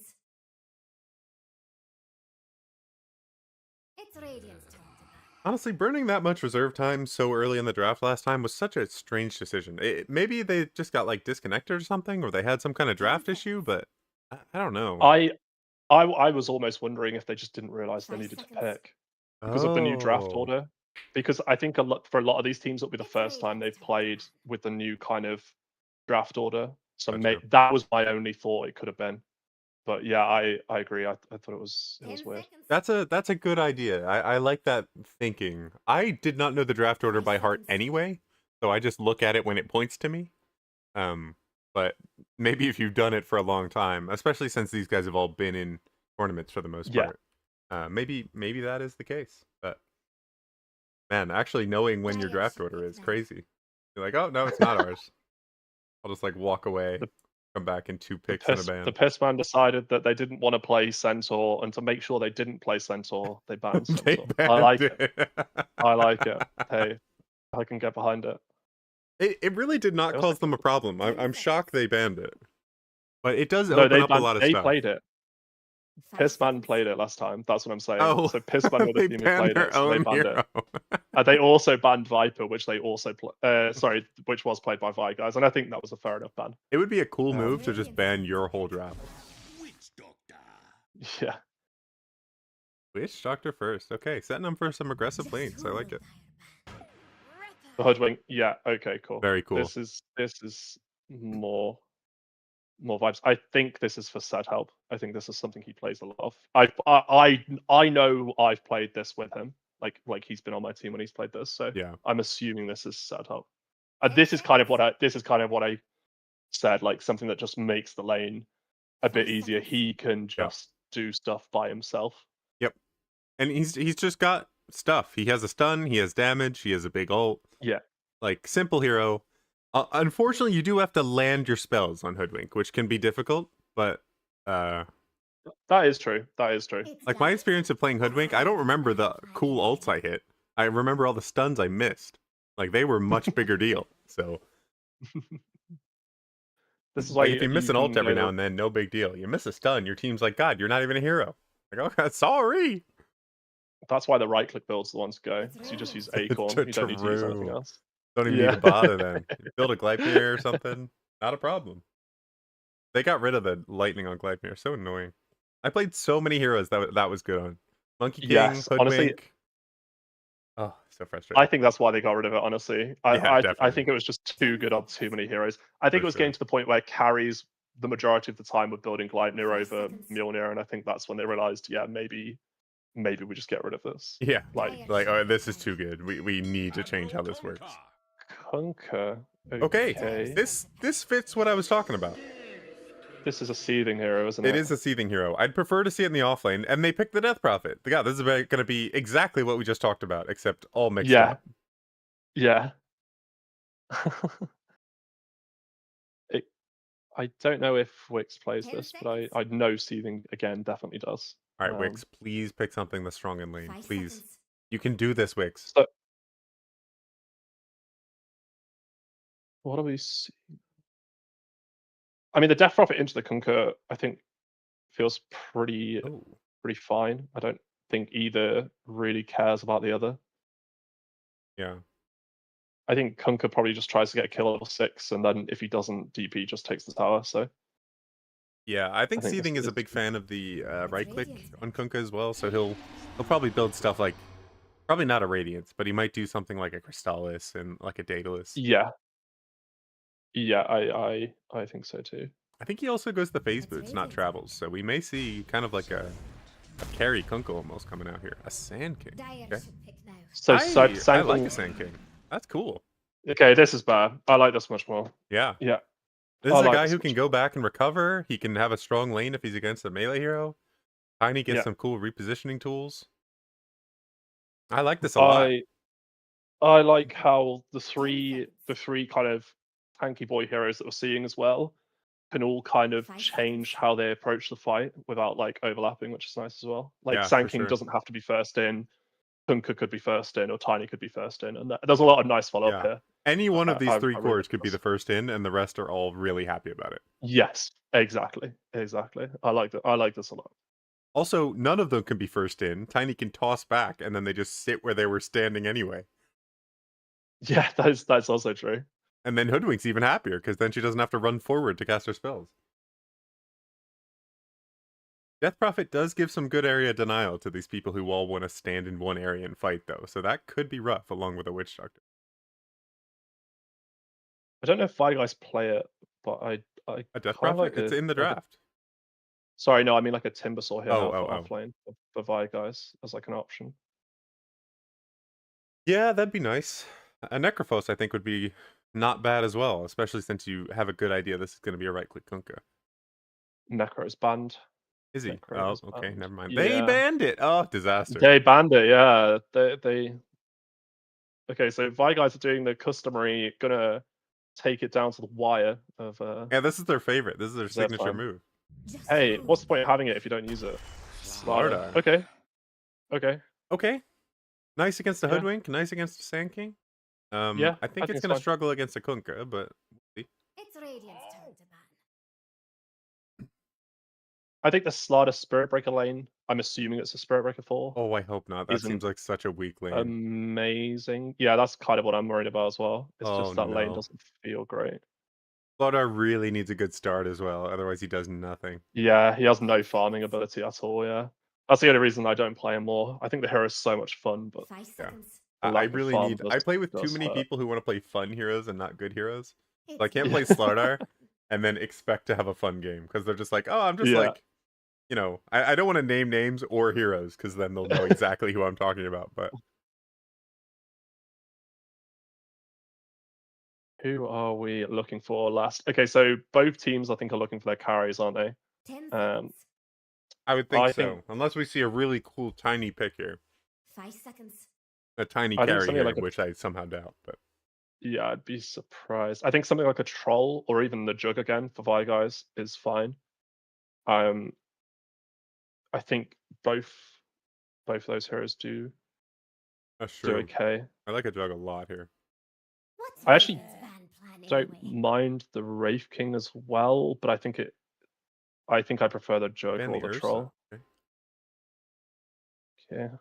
Gyro's a interesting ban. I feel like Gyro would do really well into this It's draft Dire's turn to pick. They ban the because he could jug, just yeah. Makes sustain sense. through. As long as he gets like a BKB Satanic and some damage, I don't know how they ever kill a Gyro on Bergen Pissman. Yeah. Like even with the break, it doesn't matter. Just with the side gunner, What he about could like just do it anyway. what about like a Medusa then? 10 On seconds. that Yeah. same vein for Vi guys. I think a Uh, Medusa for either team could work, honestly, but I 5 think a seconds. Medusa for Vi guys isn't it sounds nice. I terrible. think they have a It's lot of good Radiant's turn to mobility. pick. Would be the issue with them. Lifestealer, okay. Lifestealer. Okay, it's good Okay. against all their cores. Or Yeah, all their I think the heroes, Lifestealer's not fine. minus Hoodwink, but obviously this is probably going to be. There's no BKB piercing stun on the moment from Pissman either, so That's true. I think that's nice. It will be a little bit tough with X, but I don't know how X works with Infest. I Troll. would assume Okay, that's a Troll. troll. Okay. If you're able. I like a Troll. I don't think so. I think they have good ways to deal with a Troll. Into the I don't think they have that. Because they have a BKB piercing stun, multiple of them. Yeah, with that's true. Slardar. Yeah. Lifestealer that's can true. just jump in him and leave, or someone else. And Death Prophet has an AoE silence and loves to be standing next to somebody. But I just feel like the lane should be so much better. Oh yeah. That's As we go the further key. in, I do like it in their draft with the ideas we were talking about with Sed and Yeah. Time, so that he has the option to just play from a distance if he needs to. Yeah. But I'm a little 10 bit worried seconds. about the game as I it goes agree. further I on. agree. 5 seconds. If we get to like 50 minutes, I think, or even like 40 minutes, I think the troll Yeah. struggles more. But I think there's so much team fight on Pissmen compared to Vi guys. I think the team fight's much better. You think so? I think so. They've got a Witch Doctor ult, a Death Prophet ult. Spirit But they've Breaker's got ult so is many. really strong. Slaughter They've got against the 4 AoE heroes who can vision. instantly cancel Witch Doctor, although that's the thing. Look at the sun tiny from Falcon. Because like with Witch That's Doctor, true. you've got Avalanche, you've got obviously the Burrow, Conquer, even Hoodwink, all cancel it. I think the Spirit Breaker is what worries me about Vi Guys draft. I don't see how it pairs with any of their heroes. That's my worry. Yeah. I like it for the controlling the Troll Warlord. I don't like it for the lane with the Slardar, and I don't really see what it solves in their draft. That's my issue. I think if the Spirit Breaker was the Snapfire again, I think I'm much more convinced of Vi guys, but I think the Spirit Breaker worries me. Okay. I also think I can't not say Pissman after they've just like corrected a lot of the things we've just said and talked about. So I feel like I have to back them for this one. Okay. Gotcha. What are you thinking? What are your thoughts? I am very split between these two drafts. I think the Troll is going to struggle late game, but I think the rest of these cores are going to have such a strong showing here. Like, Wix really does not need to do anything cool on Sand King to have really high impact in this game. So I think that the bar is so low and he has so much room to just, like, own this game. And I think Abysmal here is going to struggle to win. I think Abysmal is going to struggle to win his lane and then have an impact later on. But the Death Prophet, Lifestealer, and Witch Doctor all have such potential for disrupting everything that the BPM guys want to do. It's difficult to tell. I'm going to put my money on BPM, I think, but I'm like directly split down the middle, 50-50. Yeah. I can totally see a world where Vi guys like wins this game, but I don't know. I just think there's so much more in the laning stage here from BPM. I think. Yeah. I also think Seething is feeling the right, lads, I'm gonna win this now. I think he's feeling it. So yeah, he's queued up the right click build from what I can see. Oh yeah, so. that's his build for sure. It looks like he's going. Is that phylactery? It looks like it.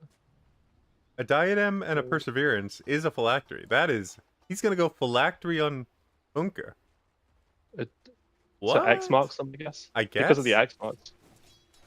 I'm surprised, but I guess I don't hate it. That is so. I've funny. never seen it before. I'll be honest, I don't see much Kunkka at the moment, so I don't hate it at all. I hope it works really well. I feel like phylactery's so good, it feels like that I'm just sure, whatever. Pick it on anyone. Yep, pretty much. We might see a second one from Falcus too, because it's busted. Yeah, we could Tiny. well do. It's super good on Tiny, yeah. I wouldn't be surprised if we see it coming out if they have a decent lane top. Abysmal where's Egg successfully bring their lane back. That's good to see. Oh, Time has clearly practiced his last hitting on Goldo. Mid taking an early loss to this Kunkka. Rami has not practiced his last hitting on Death. Difficult hero to last hit on. I understand that. It's difficult. I was going to say, I think it's up there with Clinks as my least two favorite cores to try and last hit on. I don't mind Clinks. I hate Drow. Drow is like the worst one in the game for me. I just can't do it. I just find Clinks so like the drawback. It's just so long. Yeah, but Drow's like twice that. Okay, top lane. They are doing a bit of damage to Wix here. I think Wix might die here. Yeah, Wix is dead. Level 1 Malik is not super... Oh, he's definitely dead. Okay. Nice. They give it the chase down. This top lane is strong. These guys seem to know what's up, and they are well coordinated on their fighting. Again, they get their kill just before they reach level 2. Their timing is so good. Their coordination's really good. Yeah, there definitely was a, hey, I'm about to reach level 2. Let's go on them as I reach it. And yeah, that was really nice. That was a shame because Sand King has level 2 there. He's fine. So. Yep, for sure. I like it. Promising stuff coming out from the Fry guys here, safe lane.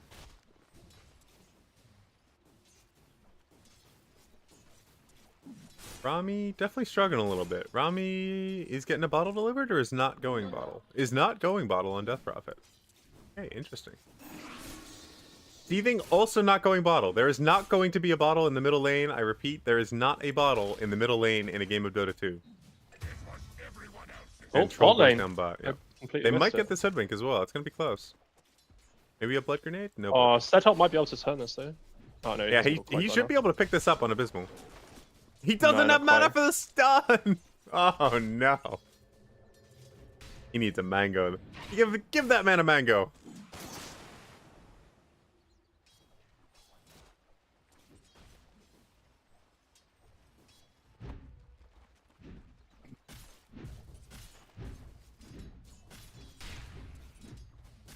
Outside of that, a kind of fun start on the safe lane. None of these lanes are going particularly... Oh, Rami goes for a big play mid. Might end up picking up Seething here, but Seething gets the... Seething gets it! Oh, the cleave. Wow, that was close. 80 down. Wow. I think he got down to 60. So that was close. Maybe a Fairy Fire or something on Death Prophet might have won that? Not sure. I think that's the Admiral's run. I think that was that kicking in. Oh, maybe. It's on kind of a long cooldown. I don't know if it was in for that. Oh, maybe not. Okay, you could be right. Philosophy Enjoyer is watching his Slardar die to a troll. Is unfortunately not taking death of the troll was a real here. shame. Yeah. Because they are doing really well at zoning them out. Besides that, I mean, already the trolls like caught back up in last hits after that death. So this is not a good Slardar lane, and Spirit Breaker is not helping. Spirit Breaker has level 2 now, or level 3. He should just be charging lanes. Boots and charge. He could be killing this Kunkka whenever the fights get low, you know. I mean, to be honest, I would just be portaling. I think Death Prophet might die again here. Nope, not quite. Oh, Slaughter just survives there. The root again. Oh, this bottom lane is going very poorly for Dire. They are currently 19-3 to 19-5, actually. Somehow they are doing okay on last hits. It's literally just the death. The death from that troll just allowed the slaughter like a full 3.5 wave. Top is the opposite story, though. Lunst is destroying these kids. Yeah. 31-9 to 15-2. Goodness gracious. They have families. And Seeding's just got level 6. Yep. Will he look for This is going to be a dead Rami if he lands this X. Yeah, there you go. There it is. Flippin' dead. I don't think he's in range for the cleave, though. Yeah. He wasn't. He wasn't. Oh, and Rami immediately goes for the turnaround. Rami goes back in. I'm not so sure about this, good sir. You have not maxed that spell. Was this the one? Oh! Whoa. Oh, they are playing around. This is, I like it. Rami, imagine if you had the regen from a bottle. It'd be crazy. Okay, who's going to win the rune? Oh my god, it's top. That is heartbreaking. Yeah, but neither of them have bottles. It doesn't matter. Yeah, but if that's bottom, though, that's... Yeah, then what? Rami has 2 illusions to get cleaved off of. I think Wix is looking pretty unhealthy Wix right now. is struggling, Yeah, he should die to Maledict, but he might go to Lifestealer instead. He goes to Lifestealer. Oh, Lifestealer was Gorestorm for the good part of that draft, but he changed to Flesh Feast at the end. Is Dire going to let that middle Oh yeah, I didn't see that. God, Troll has so many spells. Which ones do you even level up? Does this one even have levels? Battle Stance. Which one are you talking about? Battle Stance just swaps it, yeah, so it oh, you can't even level that one, okay. Yeah, because it levels the, you know, the Whirling Axes one. That's what is leveled off Battle Stance. What a weird hero. So... There's going to be a collision here at the... They're going to invade top lane, yeah. I think Seething needs to be in for this if he can. I think Seething needs to be here, and I think Wix needs to come here too. They've lost it already. I think Lunst can just walk his way out of here. He can rage this off for sure.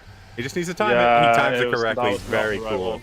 They might pick up Witch Doctor. Nothing. This is an ineffectual TP from Seething. He is not going to be happy about that. I think they could have like chess moved him there with the Wix stun. They could have either stunned him or X'd him, and I think if they pincered him into that, they would have gotten him.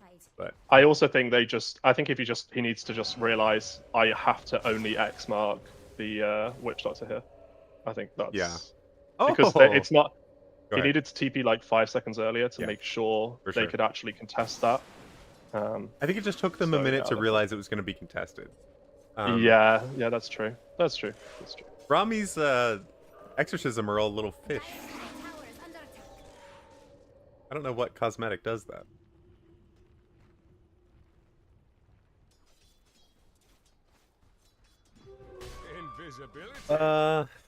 The Slaughter is getting more out of the story. Yeah, Slaughter is recovering somehow. I'm not sure how. Yeah, I don't know how. I think they've kind of just stopped playing the lane. Maybe they were watching that fight like we were or something. I don't know. But Wurzak has begun to make a bit of an impact in this lane. Is actually starting to harass out this Hoodwink somehow. Time Twister is not 6 yet. He may... Oh, no, okay. A good Hoodwink stun holds that notion. Plays away Soakin' 6. Lunst, farming some jungle. He is going to make a good Radiance timing if the game keeps going like this.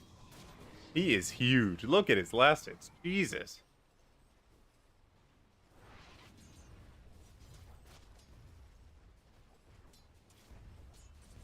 Oh, is time gonna go on here?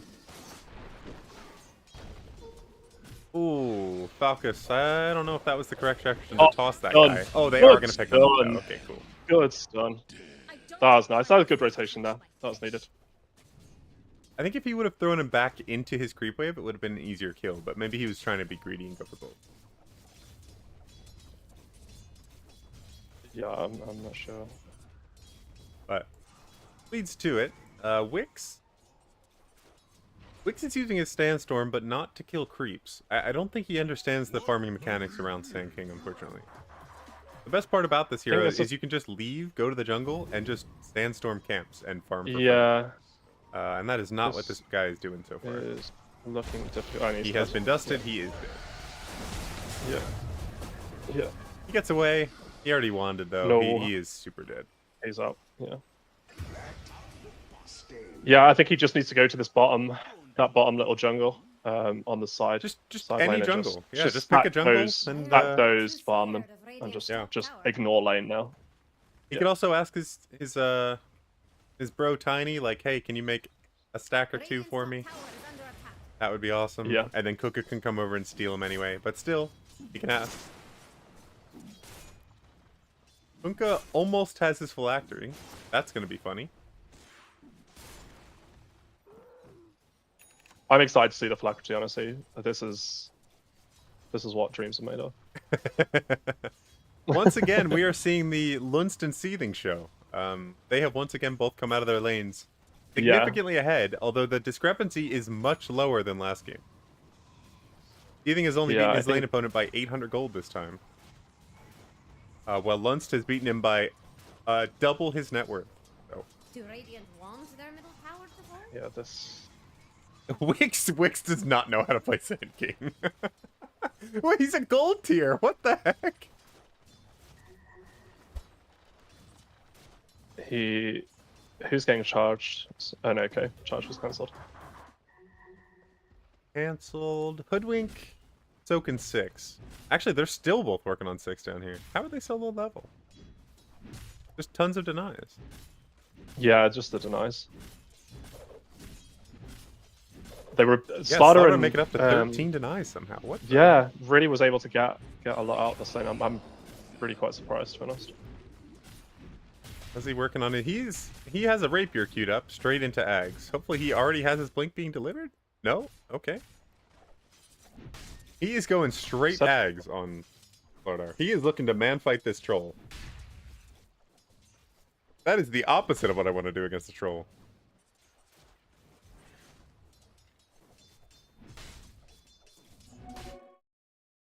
Troll is dead. He's left. He's given up. He said, this lane went too poorly. I'm done. So we missed Seething trying to go on the Death Prophet there and using all of his spells and couldn't quite kill him. The Death Prophet seems to be running back to base there. But yeah, Seething looks like he's going to warp bottom, but he's not got ult anymore, which is a shame. We will. It does look like Wix is finally gone to jungle. That will be fun. I'm excited. Yeah, it does look like Wix is finally gone to that jungle though, so hopefully he can start to try and catch himself back up. Yes, he figured it out. Very cool. Yeah. Throwing out some Great Western Rails. Are you in on this joke? The Great Western Rail? No. So you know, like Good When Ready, GWR. Yeah. So Falcus has now transformed this into Great Western Rail. So now anytime somebody says they're ready, they send some sort of railway or rail company. Okay. So like, okay, sure. That is now a multi-layered internal joke in this tournament atmosphere. Right. So said helps not sure. He's just said BBB. Okay, I appreciate it. I'll have to remember that when we play Falcus. Yeah. Because he will definitely say Great Western Rail and you will not know what is happening. Yeah, I'll be like, what the fuck is going on? Like, okay, sure. Ethan comes over here, snipes a camp. I wonder if he thought this worked on his lead. It cannot just be for the X. I assume it's just for the X. Why do you need a slow on X? I guess it gives good stats though. It gives good health regen and mana regen as well. It's like super good as a stat item. I think that's the problem with it. It's too good as a stat item that then like people are like, oh well, this is good anyway. Oh, and it's actually got a good effect. Yeah. They're going on tiny top. Like he's gonna get out. I'm not sure. I think he needed to TP already. It looks like he's. Oh no, he didn't. He didn't take that much. No, he's fine. It's fine. Quite a bit though. Looks like they're gonna go for the smoke play right away. How do they? There's no way they kill. Oh, they do kill Lutz if he actually gets caught. He's getting chain stunned. He didn't X. He didn't boat? Okay. He didn't feel like boating. Well, it's because he knows he has Q's, so... They have like 5 stuns in this lane. Oh no. Okay, he used it for the Witch Doctor. Witch Doctor's definitely going down here, yep. Alright. Okay, so they do get a kill. But they start the turnaround. Falcons is definitely gonna go down to this Lifestealer. I don't think I'd be happy with that move if I was on Radiant. No. And the Death Prophet comes for the turnaround as well. Looking for some recovery gold and XP. Oh, Seething is definitely gonna go down here. Yeah. Oh no. Oh, okay, that's rough. You do not stuff. like that to be your big Kunkka rotation to start off the game. No. I actually don't know what Seething can do here. I think he just has to be like, okay, I'm going to farm my Radiance and then hope. Because the problem is he was like holding onto his spells because they just don't have a way of stopping this rage from the Lifestealer. I think he ganked the wrong lane. They are going on the. Yeah. They are going to get the. That's a good kill. That's a big kill. Tiny doing tiny things. Throwing a guy who wants to be on somebody onto somebody. Yeah, that was big. That was big. Yeah, you're right. It's the Lifestealer is a problem. You definitely want to put pressure on him because you know he's huge. He's got a 14-minute Sacred Relic, but how? Like, what? Yeah, which one of your heroes do that? Yeah. Lifestealer coming down. There's a carry rotation. They've already got the XP rune. They're going to pick up Falcons as well. Rami's getting pathed a little bit, but it's going to get this kill very easily. Very cool.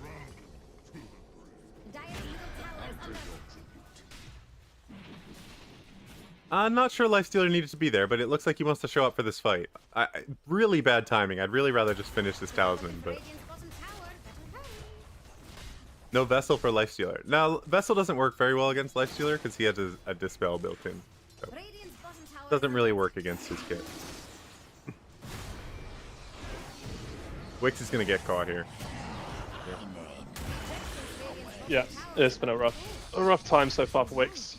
Yeah, it's had a good vision. And it now is not a good time to be a Wix, for sure. No. It's been a difficult one. He's struggling a bit. Luckily, he can just get a Blink Dagger and be fine. God, Seething. Oh, I thought Seething was going to step up and try and kill him there. Was not to be. Oh, he does see a Field Rune that he's going to go run into. I think they needed some stacks going on the Pissmen. That would have saved a lot of their game. I think for the last game as well, honestly, with the Lina, I think. Yeah. When you know that the possible struggling, or like the off lane struggling, I should say, you just need to say, hey, I'm going to create 2 or 3 stacks now. Yeah.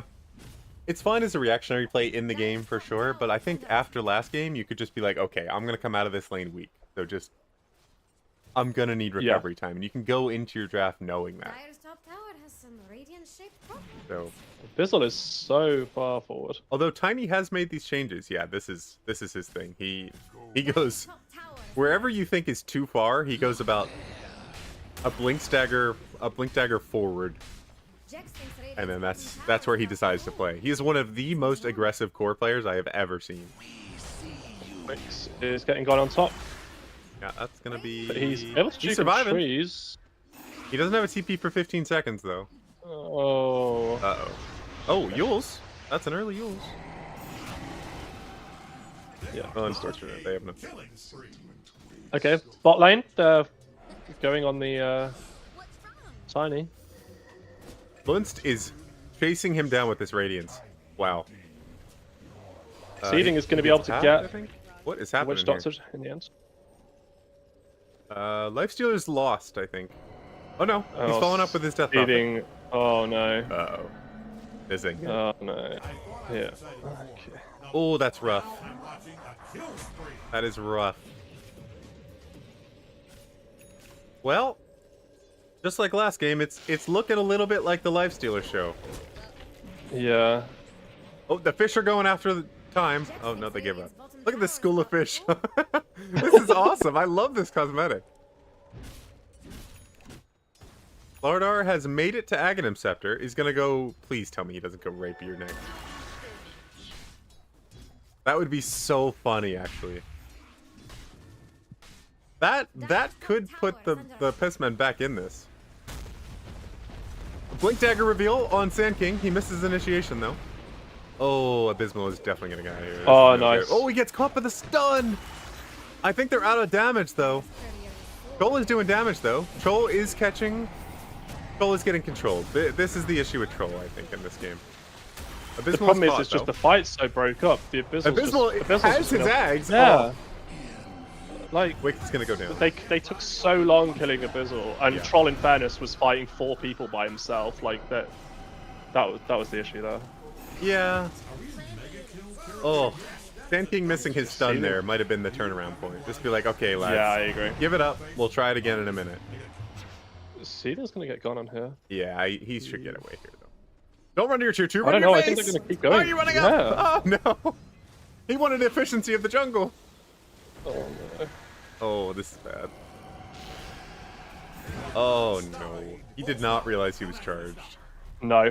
And I think in fairness, you maybe don't expect to be dived so hard into tier 2. Yeah. So in games, I can kind of understand that one. Oh, that's rough. That is looking tough. Falcus might run up into hell here. Nope, he's running backwards. He could feel the heat against his skin and was feel like, the pressure. yeah, he's like, oh, I don't fancy that way. It There's a feels spooky scary. aura coming from that triangle. I don't want to go up there. That feels spooky. Dire's top tower is under attack. Time has his farming item almost to Yasha.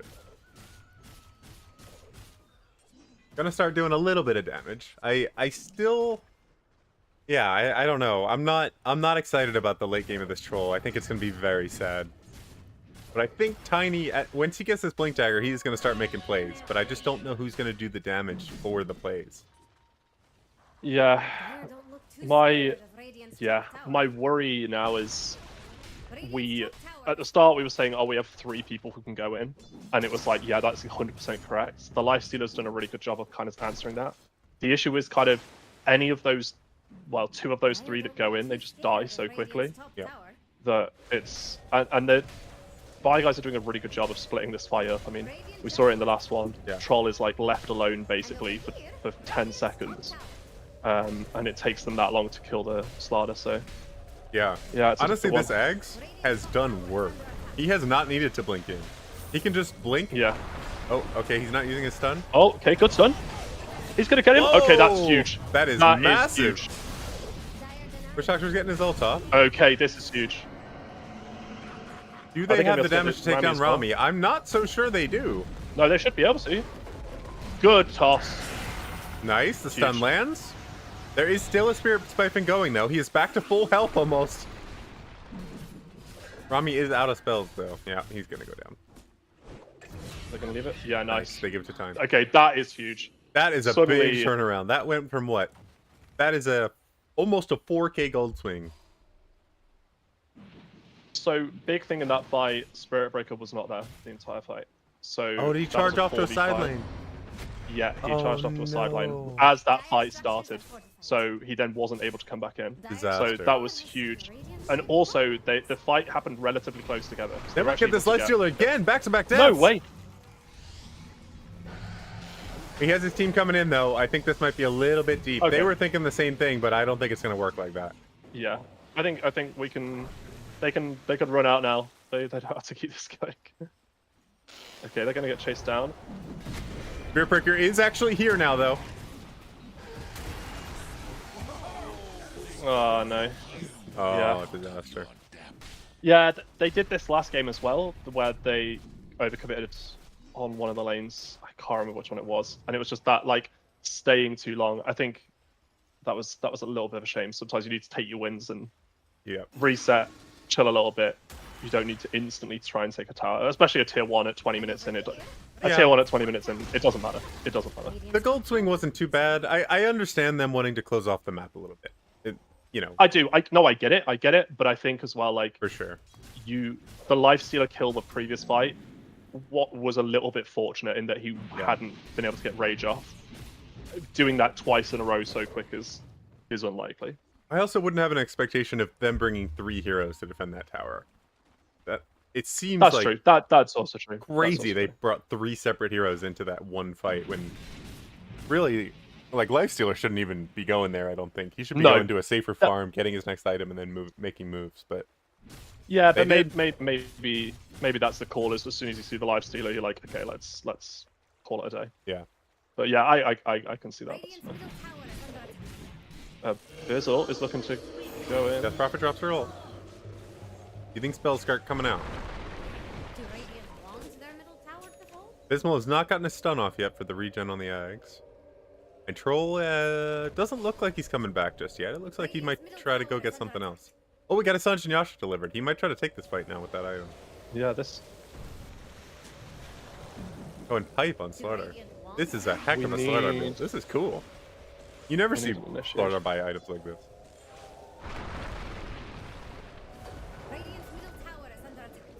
Tiny has negative armor. Okay, I think we need a Sand King stun. If they want to defend this, they probably need to go now. But I think leaving this to go is fine as well, honestly. I think that's totally fine, yeah. Yeah.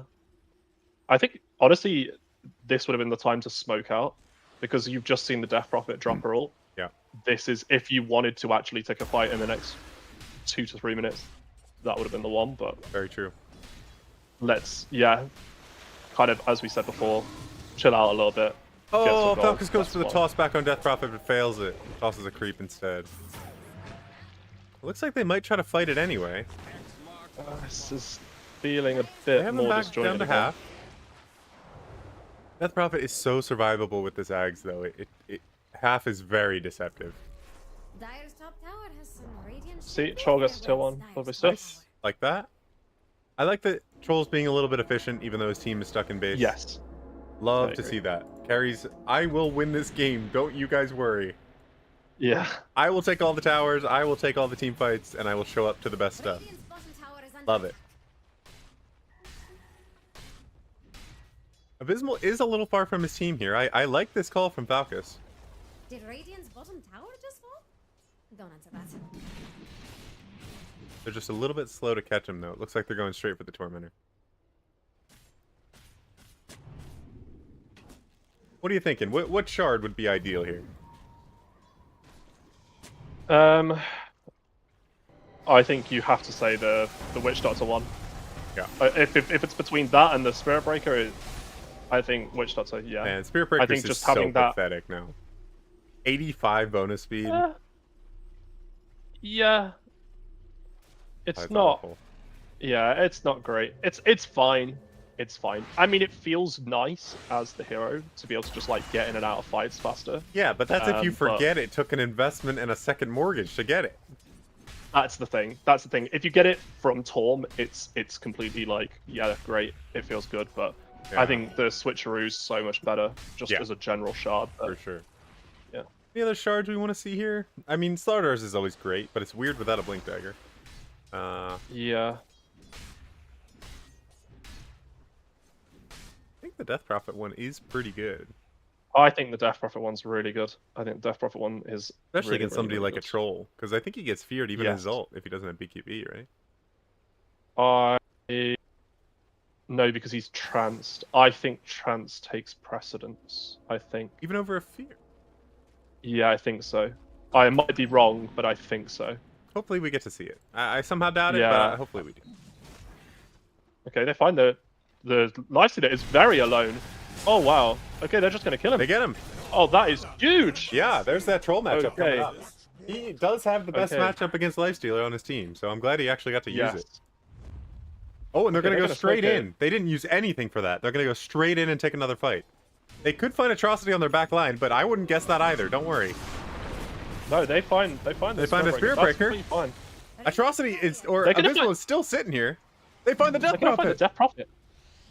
What is this sequence? It's happening. Oh my god. They get the Sand King.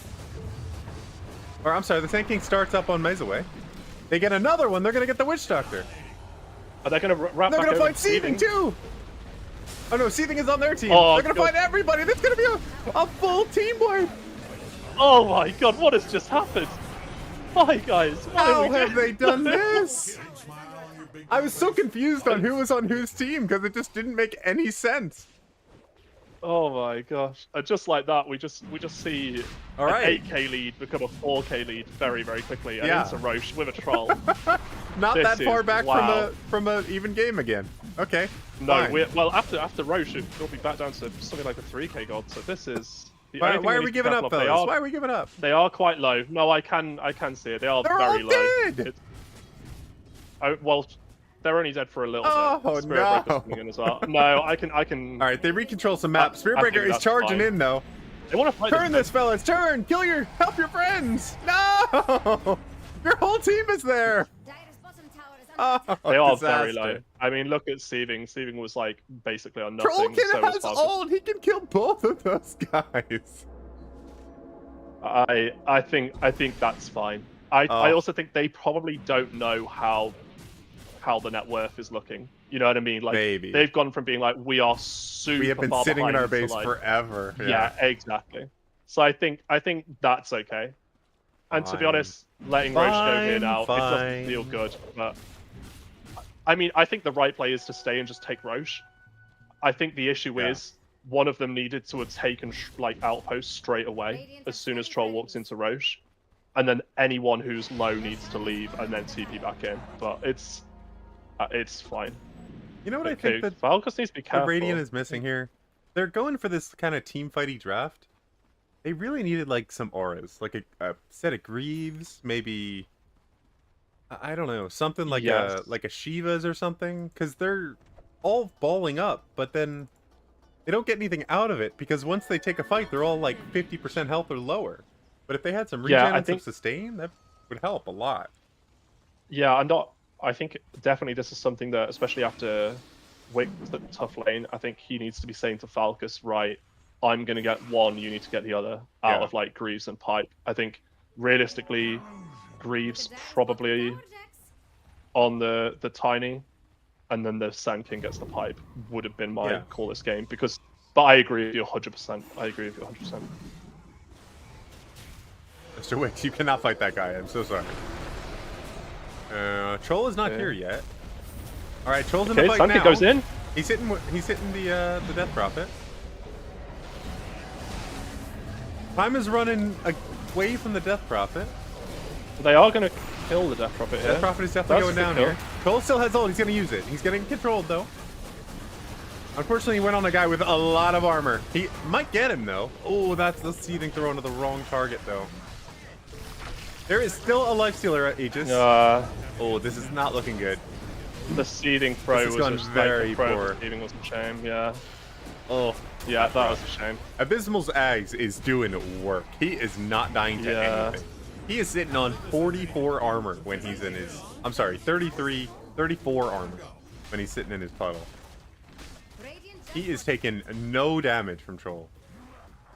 That was a real shame as well. They nearly killed the Witch Doctor right at the start of that fight, and he just survives, gets his switcheroo off, and then just gets a full length ult off the whole time as well during Troll ult. So the Troll's not regenning at all, and as soon as the ult ends, dies. I think, yeah, if the Sand King's able to actually kill the Witch Doctor there, that fight goes very, very different, I think. Yeah. I don't know what the ideal team fights here look like. I think it has to be Seething going in first because they have so much counter initiation once you see this Witch Doctor ult come down. Once you see Slardar kind of go into his puddle. You can just send Tiny into the blink and avalanche the back line, and you're pretty sure you're going to heat him even if he's invis. You don't even need to really waste the dust if you don't want to, but like you could just throw down an avalanche and just stop a Witch Doctor ult, and they're not saving anything to do that. Yeah. The Sand King really is not, I'm going to go in first and sure, I could stun the whole Yeah. team, but they just have to not be paying attention that I'm ulting, you know? Yeah. But something like either a Troll or a Seething would be a fantastic person to do that. But unfortunately with Seething's build, it's difficult to do that so far. Maybe with He's Axe, nearly he got can. the Axe. Yeah. Yeah, I was going to say, he's nearly got the Axe. I think that makes a big difference. I think it's just so difficult, this game, honestly. It was very, very close to being a very different fight, that fight. As I say, the Witch Doctor did a lot. This Death Prophet is very survivable. She is Yeah. living through everything. Is Eggs delivered? Eggs is just not delivered on...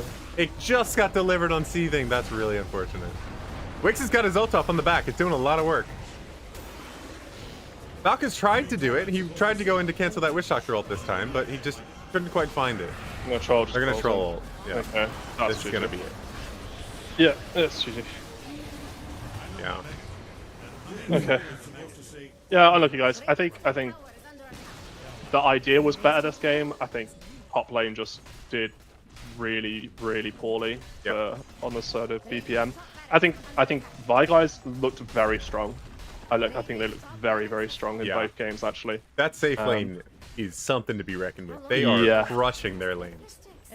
Yeah, I am somewhat more worried about our game tomorrow, having seen this. so this, yeah. Well, it was a good effort.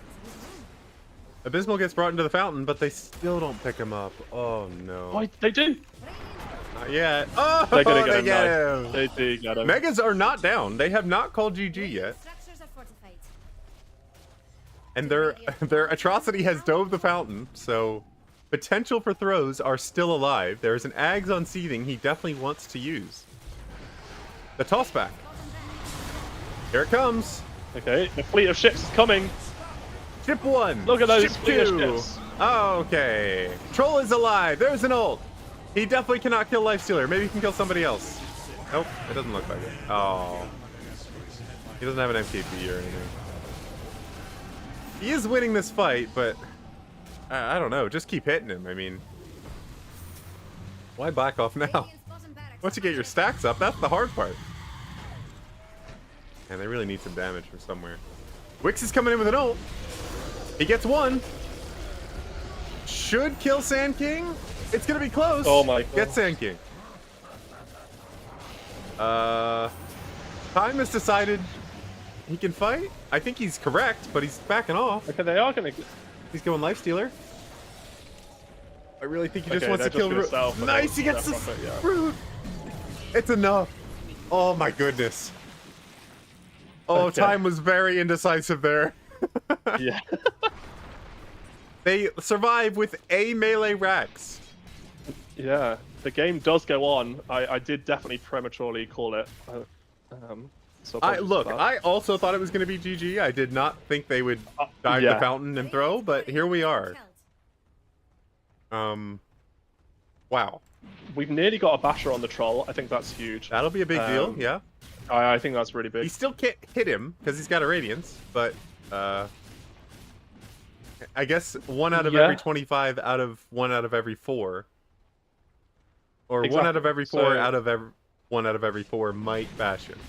So yeah. Yeah, exactly. If he ends up hitting him 16 times, it's almost guaranteed. Fantastic. But then you've got to think of the root on top of that. So it's actually like that's 1 in 4, 1 in 4, like 2 in like, what is it? 1 in 4 times 1 in 4 plus 1 in 4 times 1 in 4, something like that. Yeah, if you have a degree in statistics, please let us know in the comments. Please let us know down in the what the number on that is. 32%. Oh no, name chance. Is that what it is? Name? No. Ensnare chance is 20%. Okay. So he's gonna miss 1 out of every 5, or 1 out of every 4. I'm sorry. And then he's gonna root 1 out of every 5 he hits, and he's gonna bash up 1 out of every 4, if he's melee. Well, no, I'm talking about the basher. The basher. 20% is 1 out of 5, but the basher is 1 out of 4. Love me wife, love me kids, love me guns, simple as.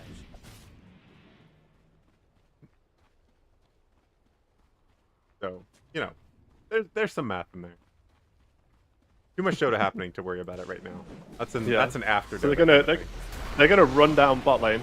Yeah, I think this is all they need to do as well. I think they have boats are coming in. So much damage and money. The boats are coming in. The boats are here.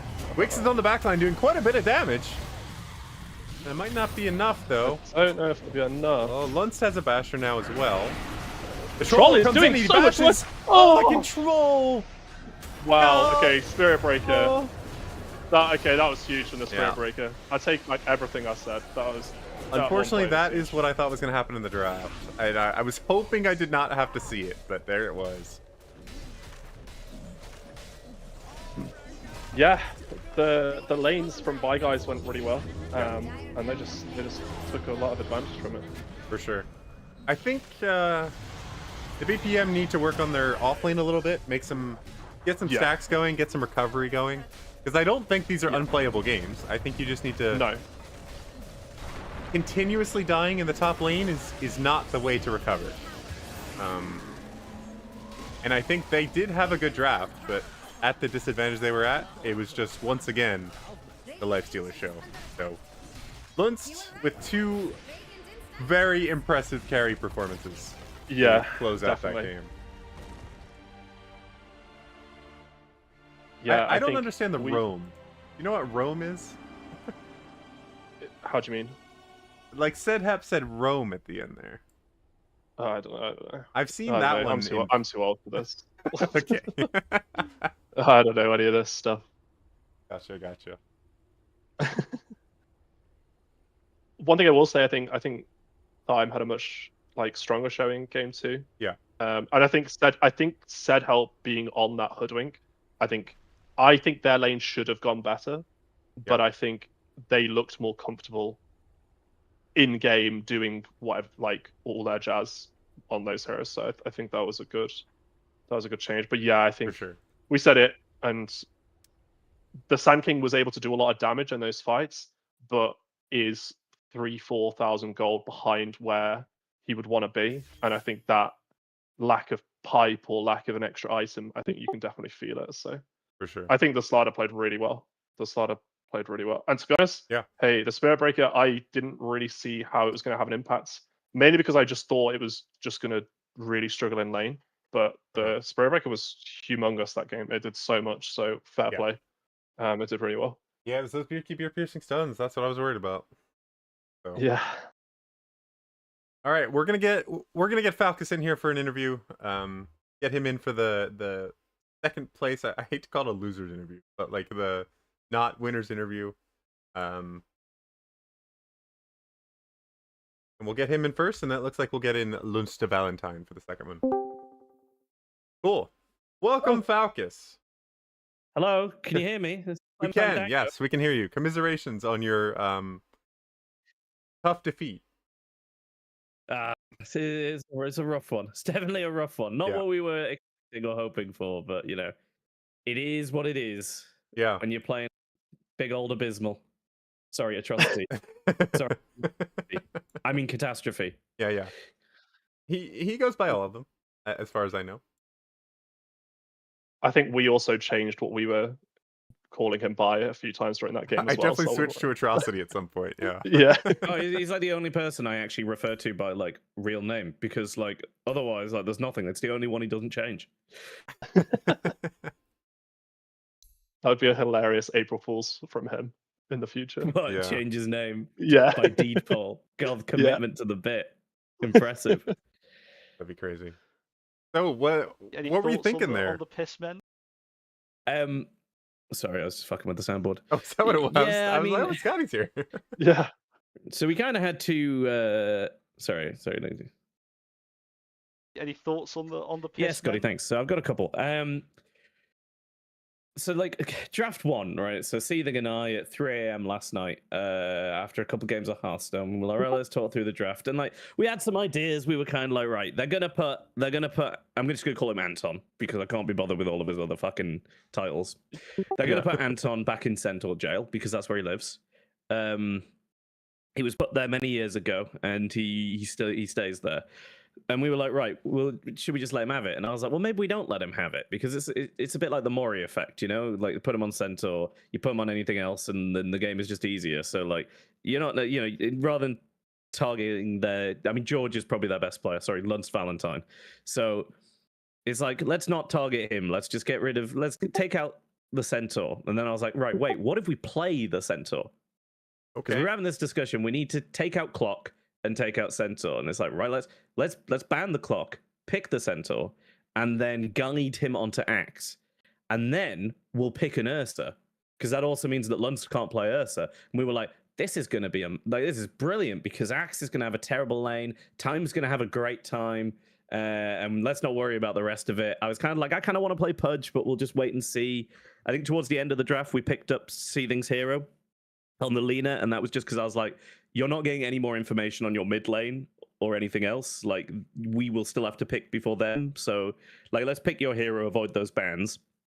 And then I was like, we were discussing my hero, and I was like, I'm kind of feeling the Weaver guys.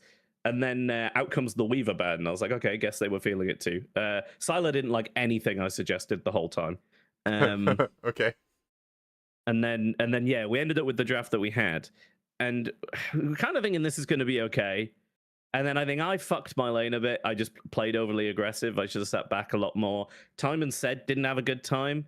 I'm not going to say they fucked their lane because it sounds mean when you say it about anyone but yourself. But, you know, those words are out there in the world.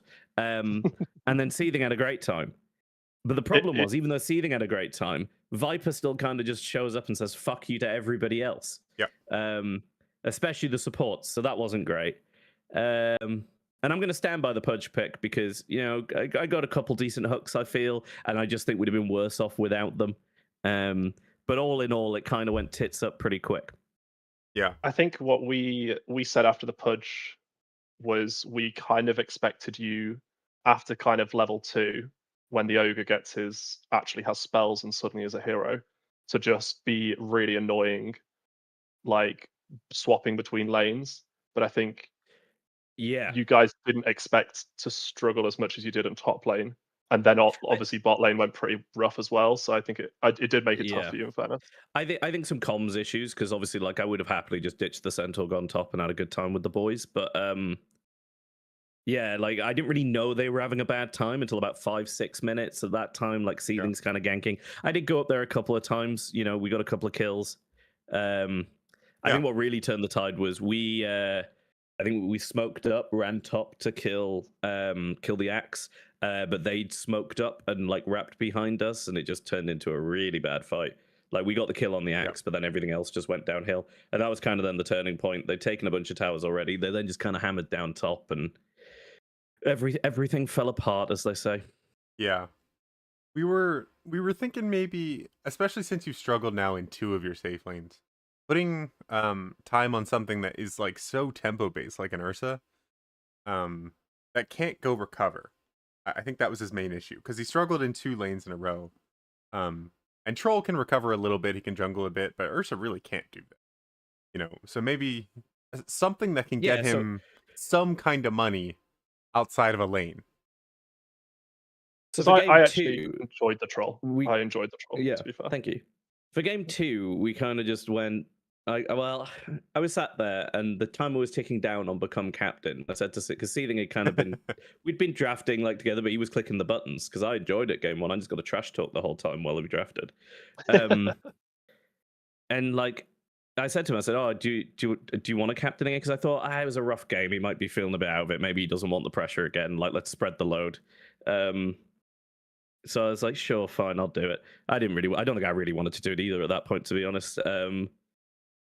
It just wasn't a fun first game. So then we go to the draft, and I was like, right, like, let's not fucking worry about it. We're going to ban a couple of things that we know they play, and I'm just going to let the boys pick what they want to pick for the most part. Said, can I play Hoodwink? And we were like, yeah, fuck it. I don't care about picking Hoodwink first. Like, what they're going to do.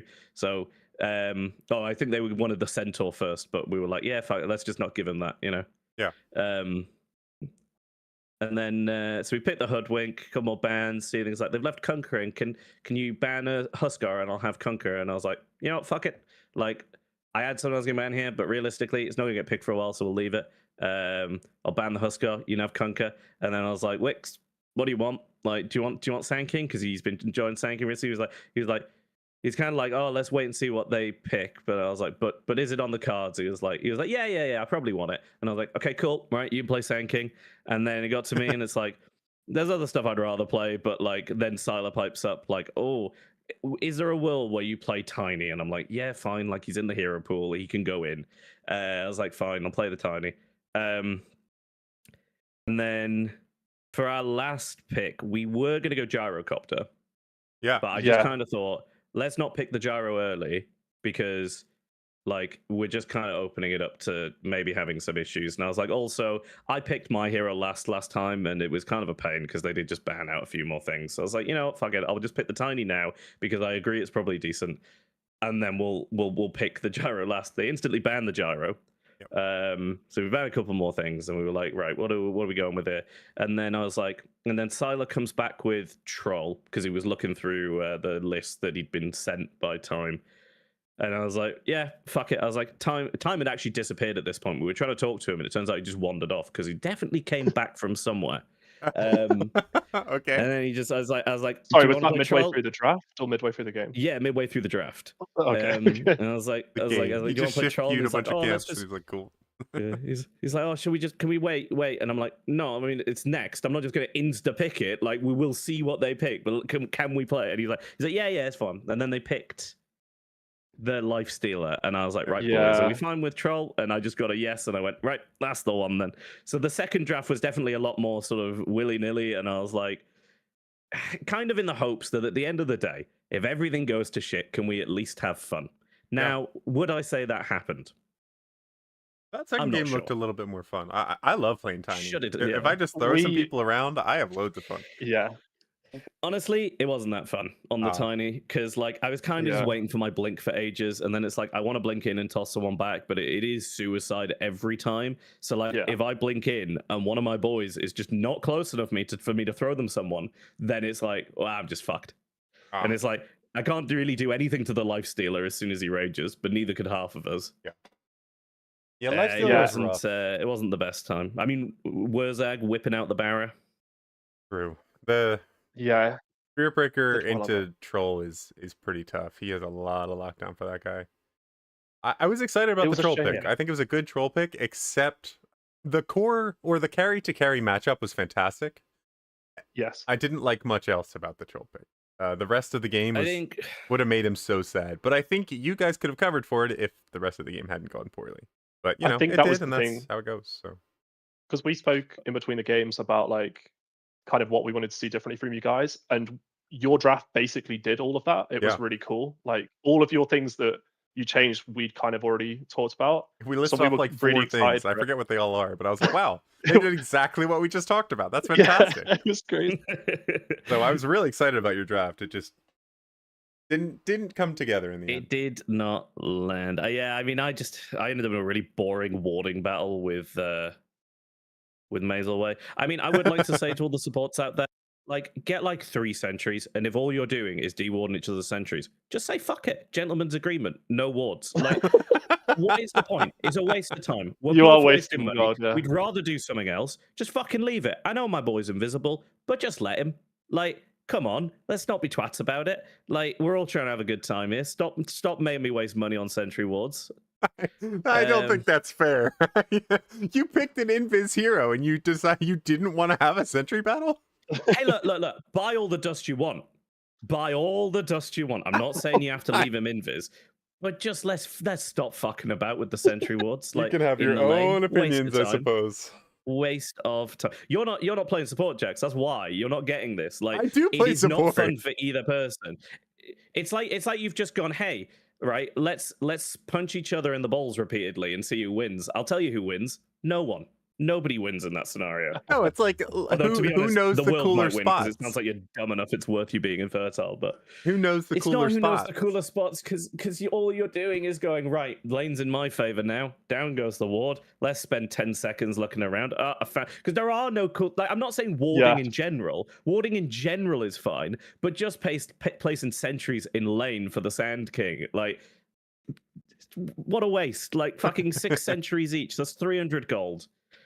You can have your own opinion. I think it's a cool, like, mental battle, but you are free to have your own opinion that you do not like sentry wards. I would recommend, perhaps, do not pick an invis core or support if that is how you feel.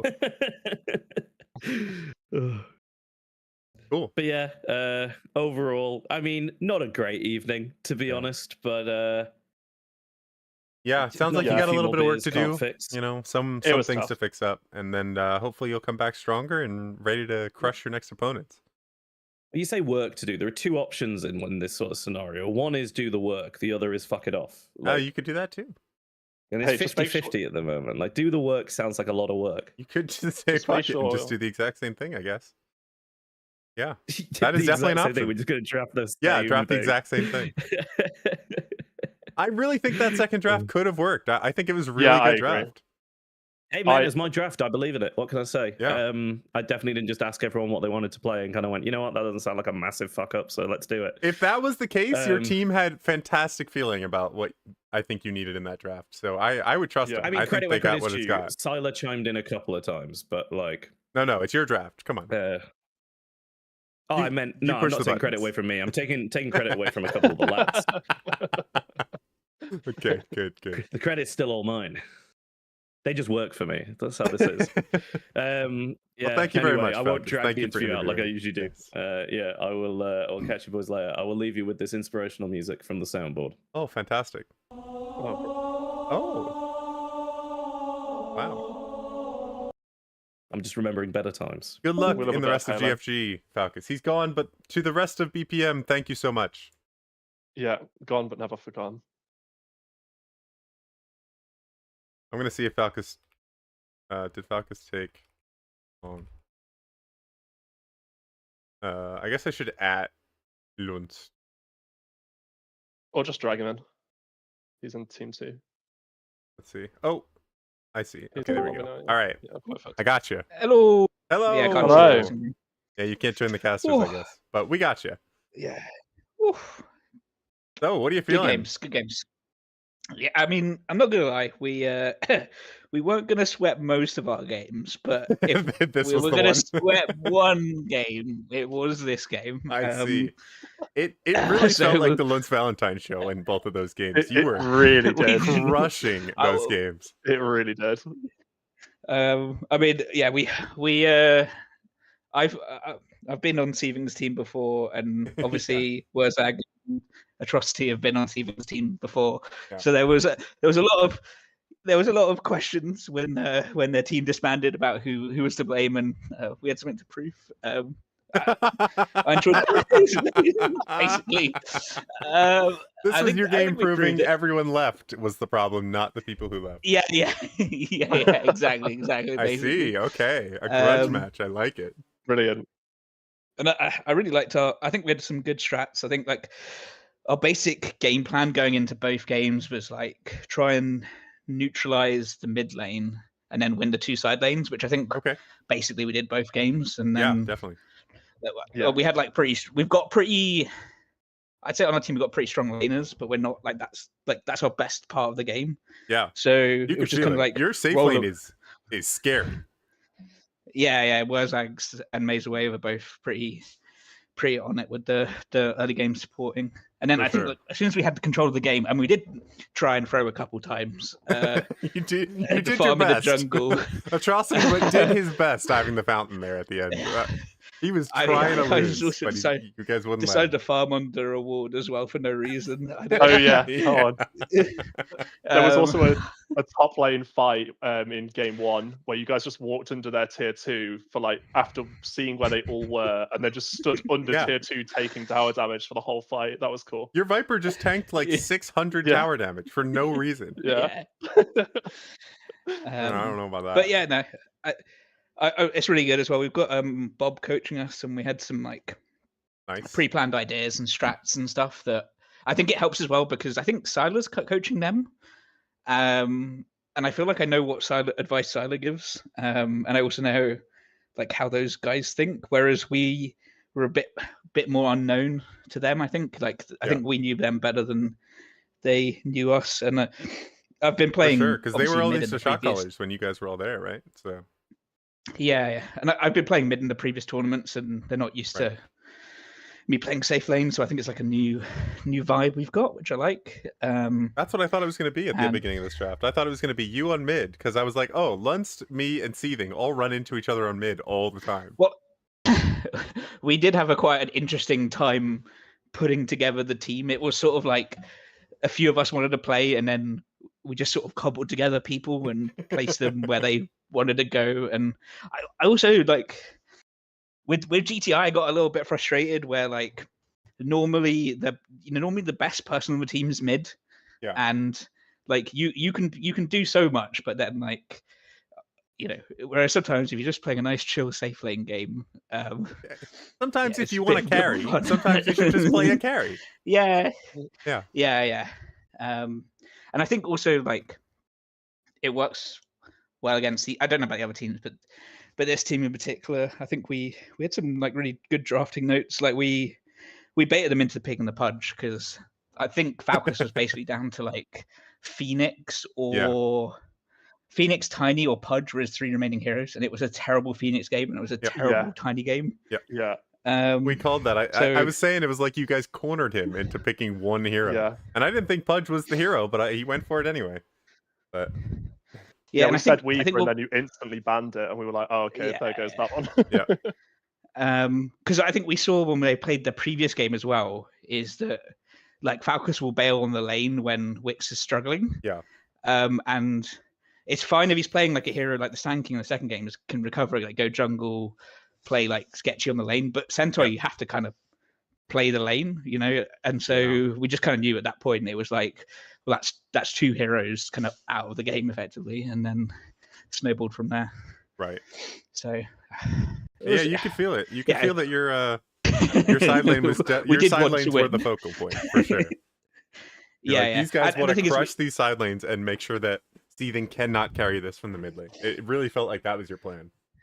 Because honestly, game 1, it was literally like you and Seething were maybe 4 or 5k ahead of the next, like for then everyone else in the game. It was so bizarre. Crazy. Like if you look at the net worths, it was like there were 2 heroes in the game, and then the rest of them were all supports. I also think like Rami's like quite good at like he's one of those people that's not good at getting completely annihilated in the lane, and he recovers really well. So it just fitted our style well because he came back into the game and time didn't. So I'm happy with the series. I think we're the only team that's gone 2-0, right? Which is a bit crazy. I don't know, but in GFG style, I'm sure everyone has gone 1-1.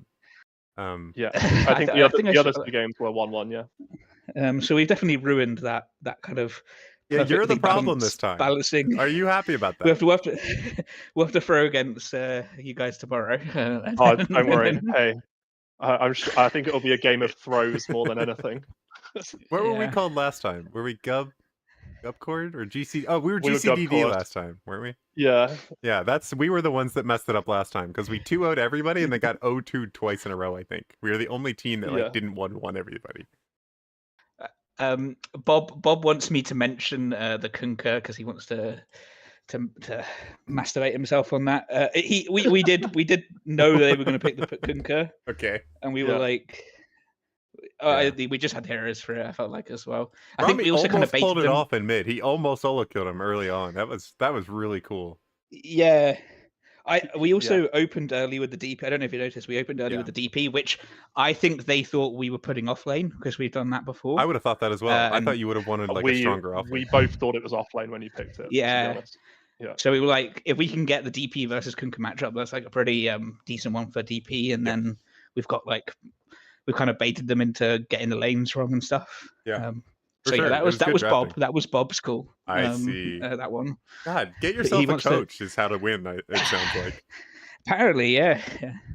It wasn't all Bob. I need to clarify that we did have our own picks. You've given away the secrets. It was just Bob.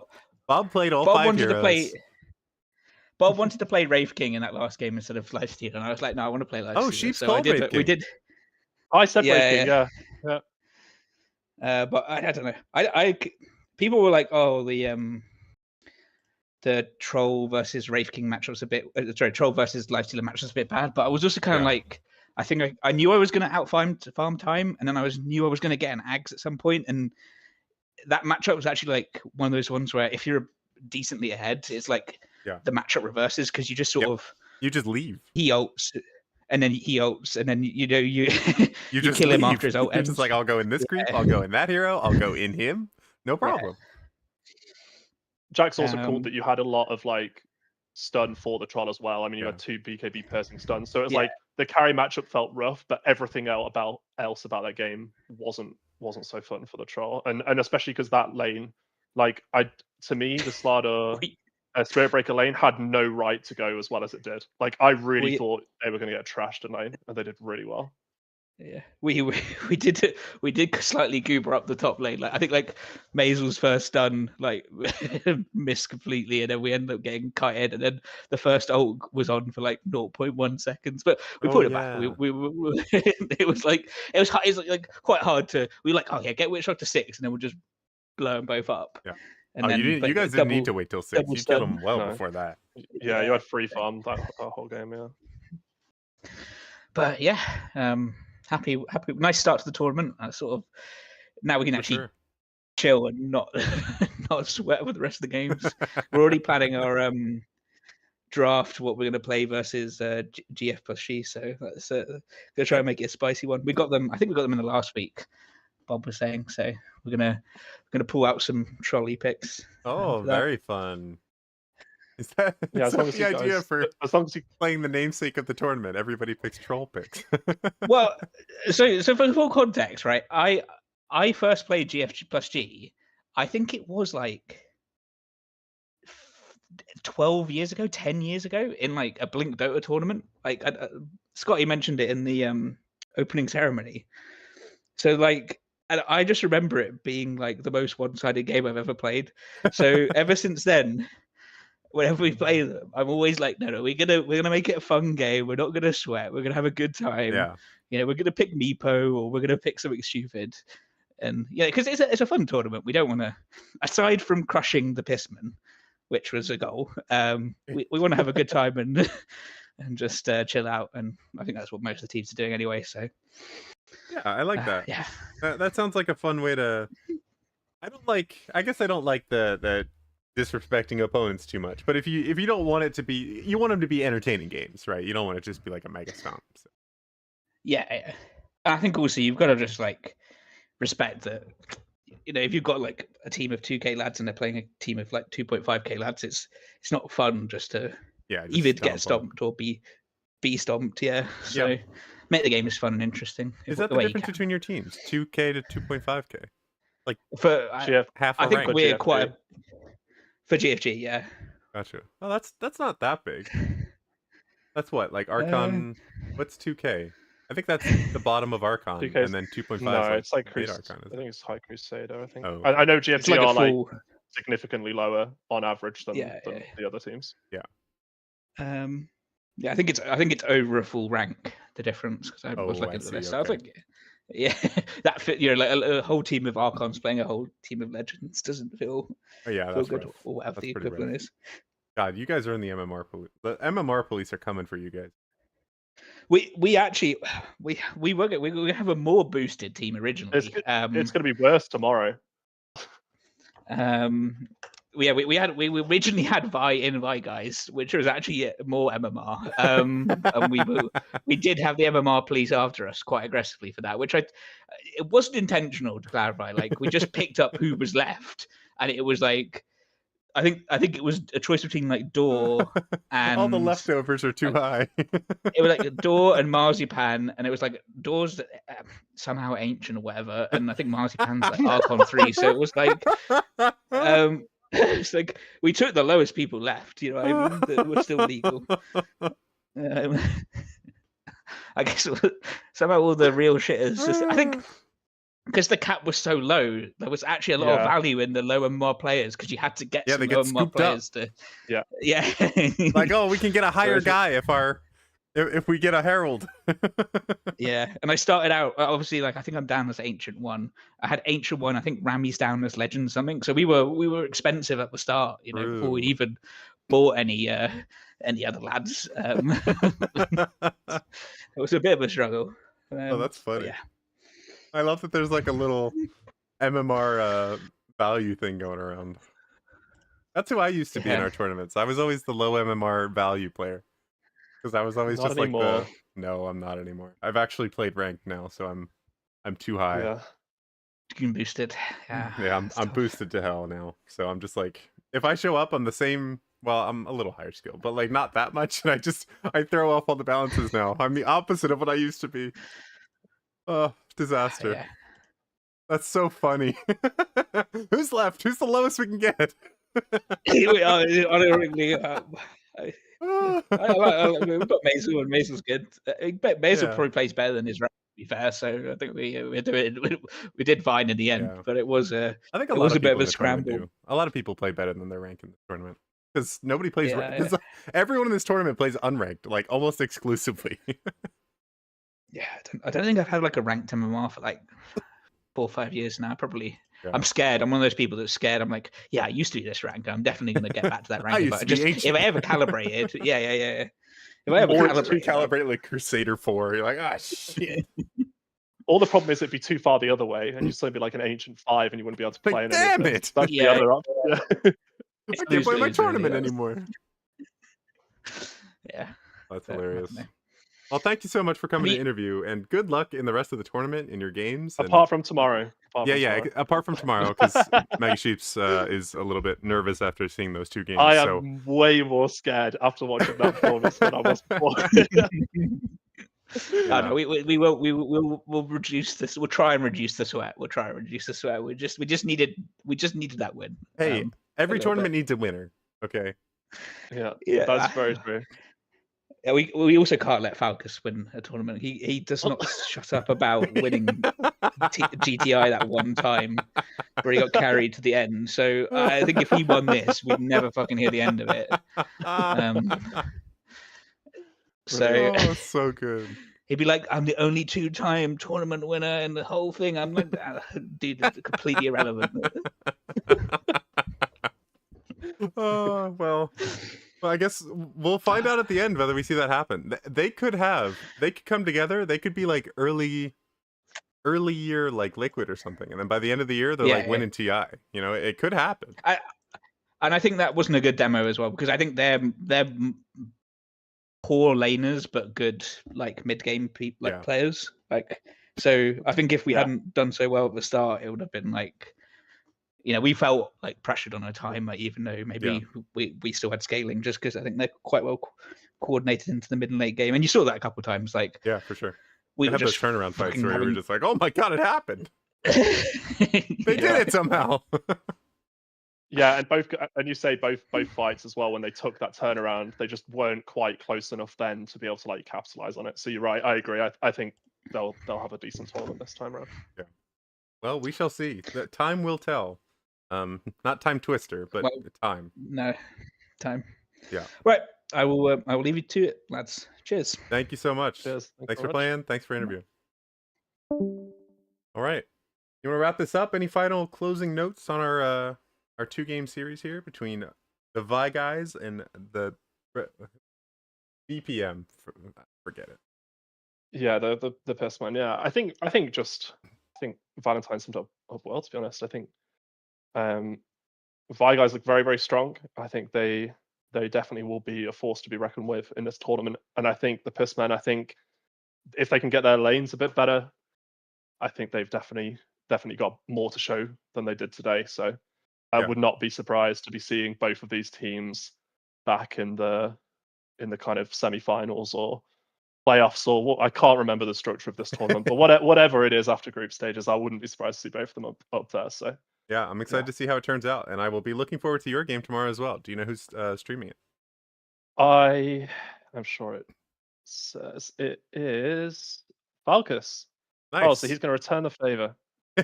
All right. He's going to be able to watch my debut mid. Falcus. Which is good. Oh yeah, you're on Gubby Flackers. Yeah. He's going to watch me debut midding. That's going to be that'll be so fun. All right, well, look for Falcus's. What is he? Falcus K, right? Falcus K. Yeah, tomorrow. Falcus K. Perfect. All right. Thank you so much, Mega Sheeps, for being my co-caster today, and we are going to wrap up